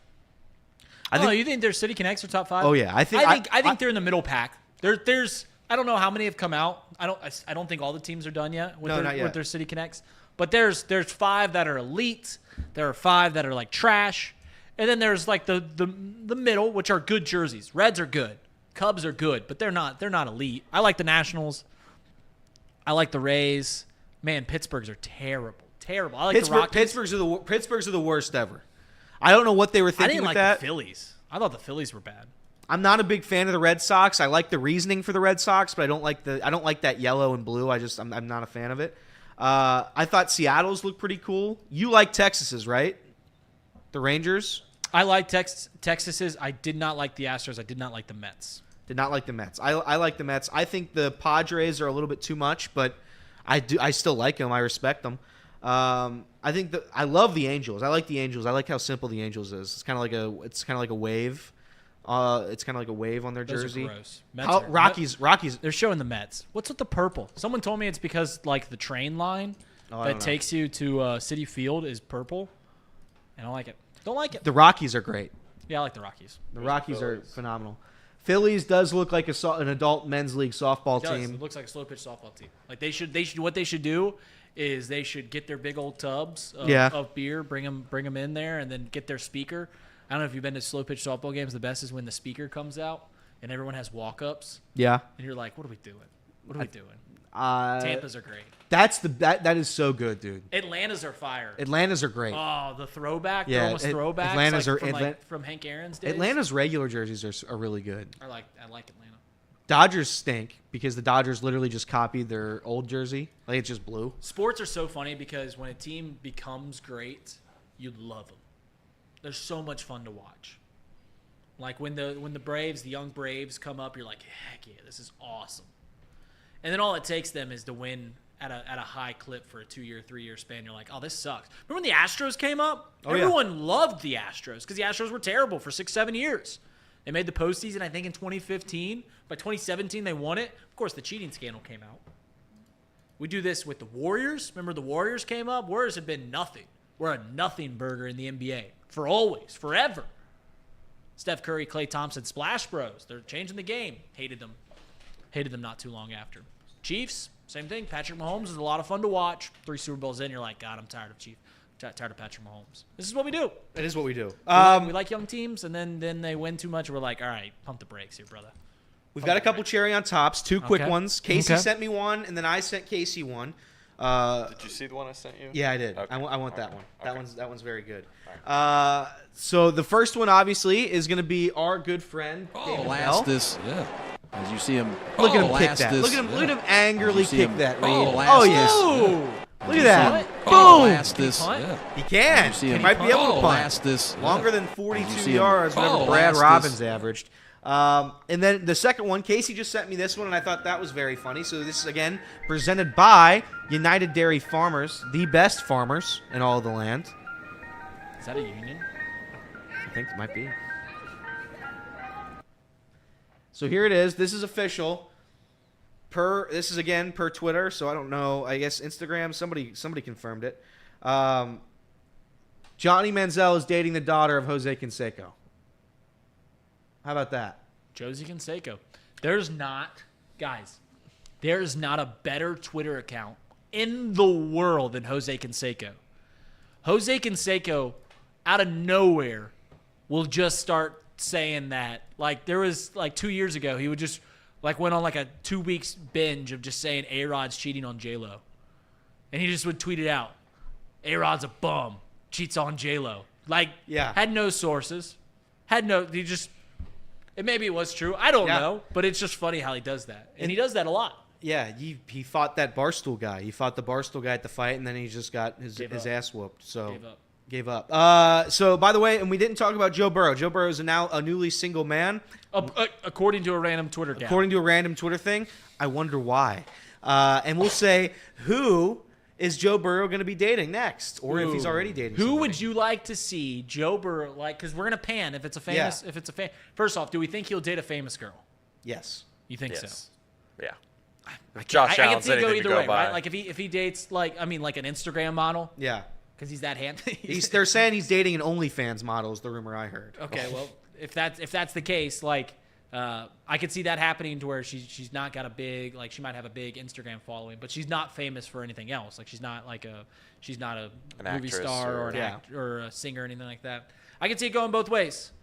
Who would we like to see the camera pan to after a touchdown? Who would we like to see the camera Sydney pan? Sweeney. That'd be fun. Joe Burrow and Sydney Sweeney. That'd be fun. She's got a fiance though. What? She's also got a boyfriend. Sydney Sweeney is in a relationship? Yeah. Yeah, everyone knows that. It's her fiance, I'm pretty sure. Yeah, she's betrothed. She's betrothed To be married All right, well, then I'll take that one back. My God. to a non-famous person. To a non-famous person? Correct. So who would that... So I can name a non-famous person? No, Sydney Sweeney's betrothed. Oh, to a I see what you're non-famous saying. I see what you're person, saying. I didn't know what the hell you were saying. Okay, my new answer is going to be Nicki Minaj, who I think is happily married. Mr. Mo said Sydney Sweeney jumping up and down after a Bengals touchdown would be fun. I'd agree. I agree. I'd agree. What a treat. That would be that'd be a treat. Bring it on home now. What you say? You heard? I know people wouldn't be upset every time we pan the camera over to Sydney Sweeney. Unlike Taylor Swift, everyone gets up in arms when Taylor Swift's on camera. No one would get upset with Sydney Sweeney. I'm going with Jenna Ortega. She's 19.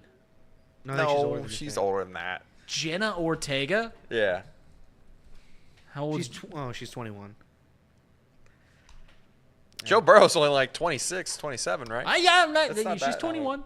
She's 21. Your final guess before we go. She's already in a committed relationship with an actor, but I'd like to see Sabrina Carpenter. I like that one too. That's a good pick. I like Espresso. Great music video. Espresso. Is it? Yeah. Is it a good one? Yeah, that's a good one. Right. Looks like I had some homework. looks like I got some homework, guys. We'll see you tomorrow. Kidder and Kev are not up, right? Because I don't believe they are up. They are not. No Kidder and Kev today. The Reds are on the radio here on Wing AM 1410. We'll see you tomorrow on Off the Bench, presented by United Dairy Farmers.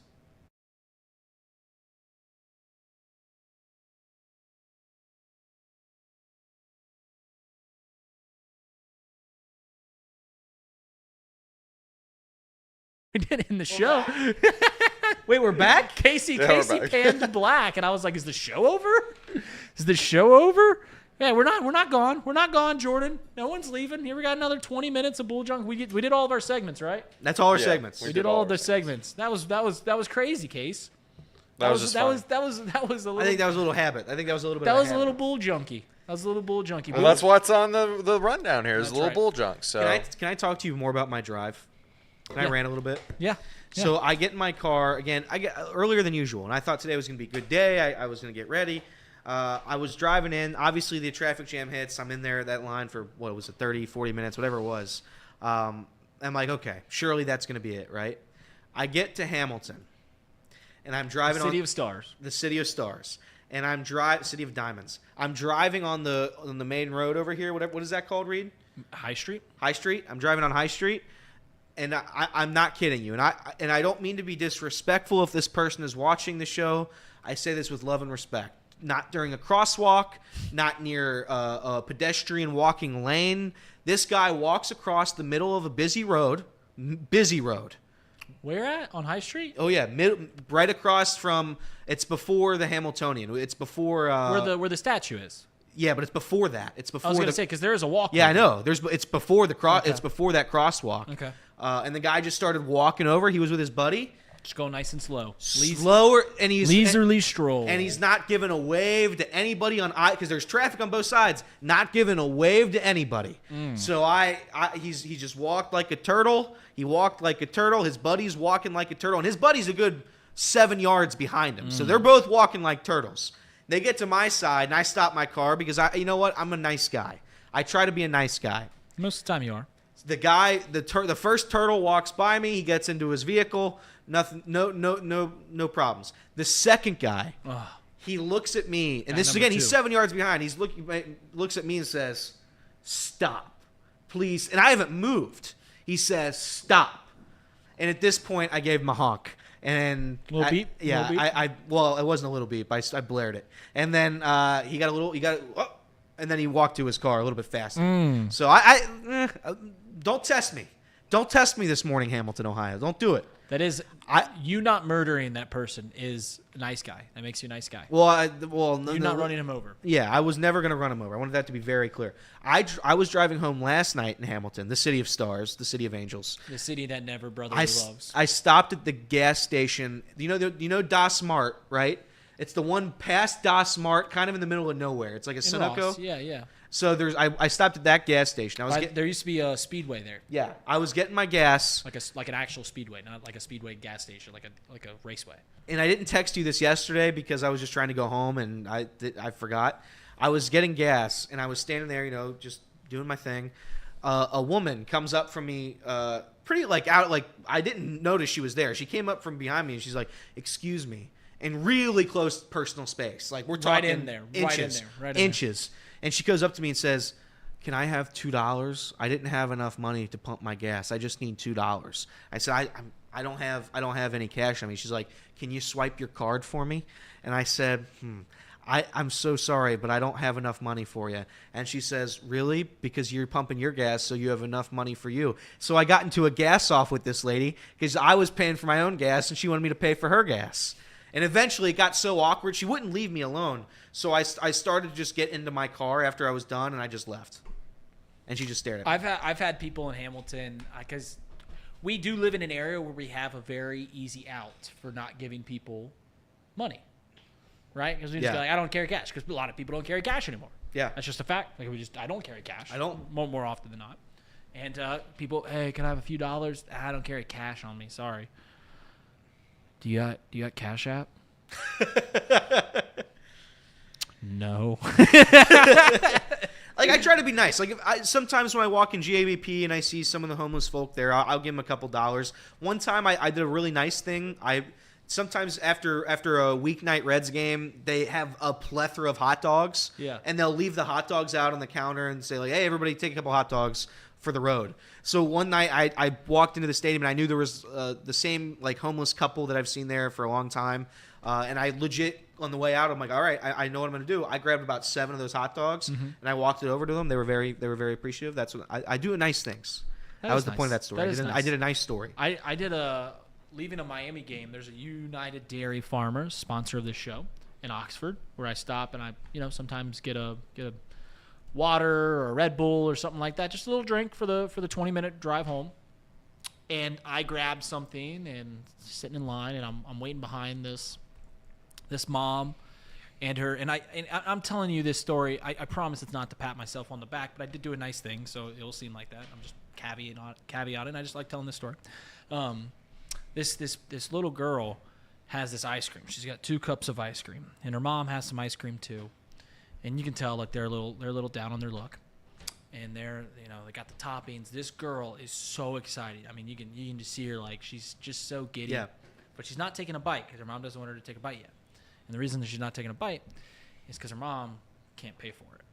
They ordered the ice cream from UDF, and they're just scooping there. And I could see the mom on her phone trying to transfer money over and stuff like that. She's really flustered. So they step aside, and I come up and I pay for my drink. Like they step aside while she's figuring out her money thing.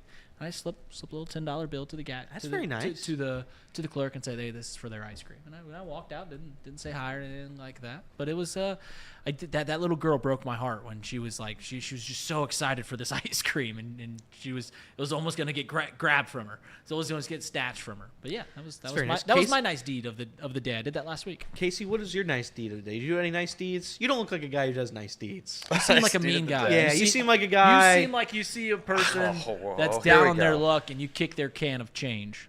I haven't done a good deed here in a while. Maybe I will do something. I'll pay for someone's lunch, maybe. Yeah, let's pay for mine. Sounds like a good one. Let's prove to everybody how good of a guy you are. Yeah. That sounds like a great idea. Yeah. Yeah. Let's do it. Yeah. Other sporting news. I didn't watch any NHL last night, but Stars are tonight. I find it absolutely hilarious. I know you don't follow Barstool Sports. That is fine. There's a guy named Frankie. He works there. I'm not a Barstool guy. And he's the That's biggest correct. Islanders fan. And the fact that franchise allowed twice in a series 2 goals in the span of 7 seconds, I don't know if that's ever been done. There's no way it's ever been done. 2 goals that fast in multiple games? No way. So shout out there. I will say this. That Knicks game, when you said it, they're one of the league's premier franchise. Mo disagreed with that. He said that is not the biggest brand in the sport. I'm not saying that they're the most successful. I'm saying that they're worth the most money. And that game last night, I think they actually got beat out by the Warriors, but that was a hell of an atmosphere in New York. That was a playoff atmosphere. I'm telling you right now that if the Knicks ever become championship contenders, they win because they've never won. They've never won the NBA championship. I believe. Yeah. I believe that'll be like the biggest moment in sports for a long time. Oh yeah, for a long time. They had Patrick Ewing. Obviously, they went to the finals and they lost to the Rockets. They lose to the Rockets when that 2-year hiatus when Jordan was gone. They were good in the 90s when obviously Jordan was dominating. But yeah, it's the Knicks. The NBA needs that franchise. Need them bad. It'd be like it's because it's the biggest market in the country. It'd be like if the Yankees were for 2 decades bad. Yeah. And that just can't happen. Just can't happen. Some would argue that the Yankees have been bad. Yankees have been to like ALCS, like 7 ALCSs. But have they won? They won in 2009. Won the World Series in 2009. Not recent enough. Not recent enough for old Steinbrenner. Not enough. Which city, sports town, do you think has gone through the most pain over the past 10 years? You argue sometimes it's Minnesota. I think Philly's close, but they won that Super Bowl. Yeah, they won that Super Bowl, and they won the World Series in 2008. Can't say Phillies. Philadelphia's no. In all sincerity, like New York's up there, dude. And right now, the Nets perennial not good. They're too NHL teams have been good at certain times, but I don't think they've gotten over the hump. Yeah. The Knicks have never been good. The Yankees obviously have been great. They were great in the 90s. They won in 2009. They've been to plenty of World Series. They won in 08, 09, 2003, on top of winning 4 out of 5 from 96 to 2000. So, like, I don't want to say New York because they have the Yankees. It's got to be Minnesota, man, because they're just always good. They're always good. They're never great. Yeah. In Cincinnati. all three sports. Like the Twins went to like 8 playoffs and didn't win a game. Got swept every time. The Vikings have been to one NFC championship game in the last 20-something years. The T-Wolves have good players, have had good players. Can't get over it. Trying to think. There's got to be one in California. Oakland? They have the Warriors. Yeah, you're right. I'd put Oakland and You're right. San Francisco together. San Diego? Took away Team their left. took away their football Team team. left. Padres went to the World Series in 98. Padres. Yeah, I think San Diego. San Diego might have it. Minnesota's worse. If you're talking like the big media markets, man,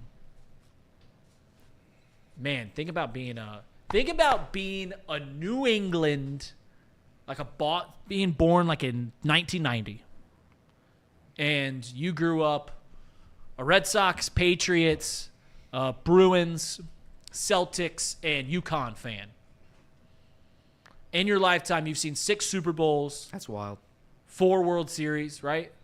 No, 3 World Series, 1 NBA championship, 1 hockey championship, 6 college basketball championships, and 11 women's college basketball championships. Yeah.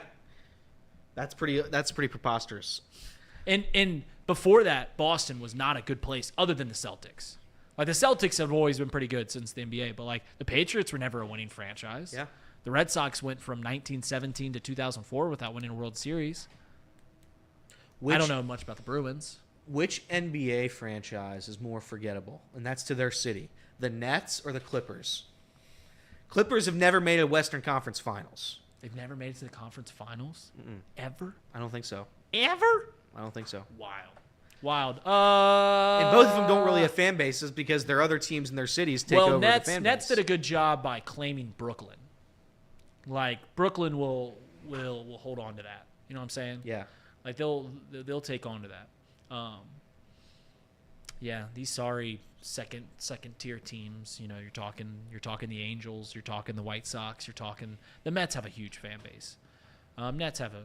You know what's crazy? I heard that if Steve Ballmer, the owner of the Clippers, he could buy the other 27 owners. Like, his net worth is as much as the other, like 27 NBA owners combined. What did he do? He Microsoft. He's Microsoft. Oh my God. Yeah. He's the big, Why can't that guy buy the Reds? he's the big Why guy. can't he buy the Reds? He's awesome. Have you ever seen the developers clip? Developers. He I'm sorry. He has $120 billion. He You're owns telling half me, of it with Bill Gates, right? yeah, and you're telling me he can't buy the Reds for like what, 0.05 of that? Come on, $5 billion. Just throw us $5 billion. Castellinis are cheap. They'll sell. They'll sell quick. Come on, give me one owner who wants to win games. That's all I want. That's all I want. What's a better Steve Ballmer clip? The developers clip or the clip of him and Bill Gates just dancing from like the 90s? Like, they had a micro. You ever seen that? Oh yeah, I have. Or they're just dancing and they just look like nerds dancing. Yeah. Like, they're just nerds. They're just I like just them. really rich nerds. Better than the last guy there. Johnny. Casey, you want to defend Don Sterling? Do I want to? Do you see? I saw the clip from. That was very Blake Griffin. Who's your favorite Clippers owner that had to sell the team? What a great answer. What a great question. I'm glad that they could ask those questions in all. I don't watch a whole lot of Barstool. I watched another clip of where they said something kind of risky and it was pretty funny. Golly, what was? I'm not gonna bring it up because I don't remember it. First off. All right. Any other bull junking we want to do? Casey, you got any bull junk? I don't have very much bull junk. I don't got a lot of bull junk in me. You got no today. bull junk in you, Casey, huh? you're starting season 5 of Game of Thrones. I am. It is. I'm going to be honest with you. You're on the downtrend of the fun parts of Game of Come Thrones. on. Why would you say that to Because me? it gets worse. It legit gets worse. Season 6. Season 6 is good. People argue Season 6 is better than Season 4. Yeah, dumb people. Oh, well, that doesn't make me feel great. No, see, that's you what I'm know, saying. You're making them feel bad about watching the show. Every season from this point forward has a top 5 episode. Okay, That's a fact. Well, Season 8 and Season 7 do? Season 7 does. Season 8 does not. that's fine. I Season mean, 7 does the not have thing a is, top 5 episodes. we're getting to a point in the show where, like, I don't want to spoil it for anyone that hasn't watched it, but, like, some of these storylines are kind of, like, wrapping up in a way where, like, there has to be more development for them, right? Yeah.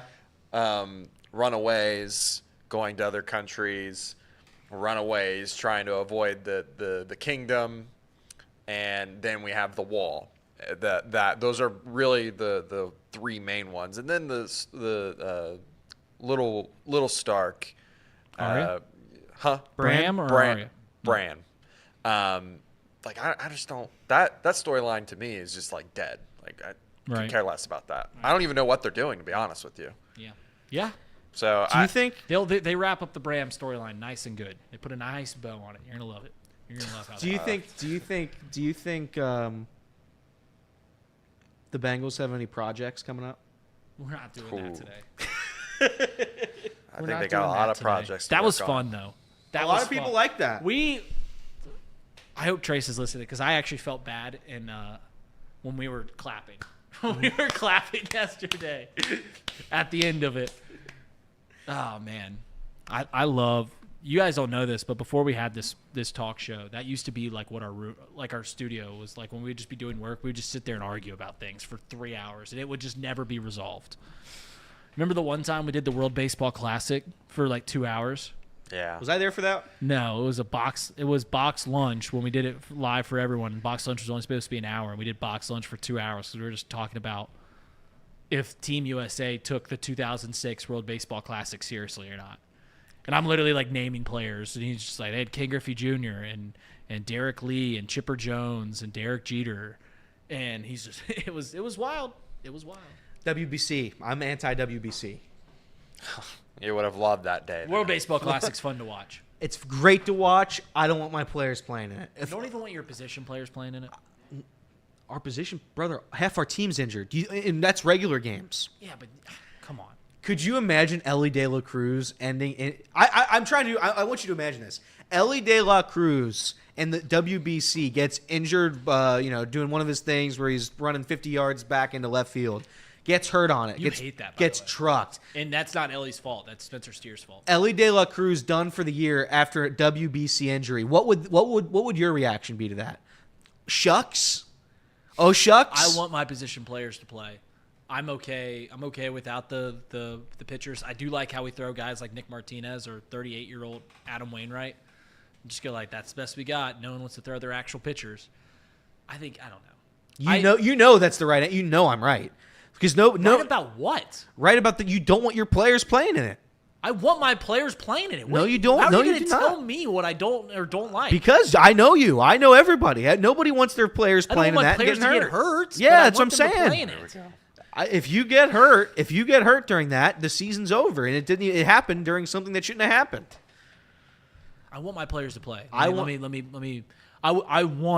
Seiya Suzuki to play for Team Japan. I want Dansby Swanson to be the starting shortstop for Team USA. I want Nico Horner to be off the bench for Team USA. Yes, I want Cody Bellinger. Yes, and I'll take the risk if they get hurt. All right. That's on you. When they go down with injuries, That's on me. that's on you. Yeah, Nobody I'll take my else. That's chances. on you. I'll take my chances. Ain't starting, you dummy. You're right. Dansby Swanson is probably not top. What? He's probably the 4th American shortstop. 4th? Trey Turner's 1. I don't know. I'd have to look. I'd have to I look. don't- yeah, I'd I have to don't look at the know. list. I'd have to look at the list. Don't want to do this right now. But one day the World Baseball Classic, it's getting there. Slowly but surely, it's getting there. I hope my players don't play in it. How many? Do you know how many players played in it? No. Ian Jabot? I know Ian Jabot played in it. Alexis Diaz. Did he play in it? His brother did. I know his brother did. I think Alexis did too. All right. I'm trying to think if anybody else. None of you. Well, nobody was good enough at the time. Well, Ellie could play. for the Ellie can DR. play now. He's from the DR, But right? but yeah, but not last time. He'll play for the DR. See, that's why, like the other nations, Yeah. they take it serious. Like Shohei's pitching for Team Japan. Yeah. The Dominicans and Puerto Ricans and Venezuelans, they want to win it. So I'm like, if they want to win it, I want to win it. That's my take. That's fair. Javier Sad pitched for Team Mexico last year. He was their ace. Mexico. And Javier Sad has been pretty good. Sean Connor's not a believer in Javier Sad. Guys, we'll see you tomorrow. We talked about doing box lunch. I don't think we're going to do box lunch. Today. We'll be back, as they say, better than ever. Better than ever tomorrow on a Thursday. Thank you for tuning in here today. I had fun. Thursday. Let's hope that Joe Burrow starts dating Sydney Sweeney. We'll see you guys tomorrow on Off the Bench, presented by United Dairy Farmers.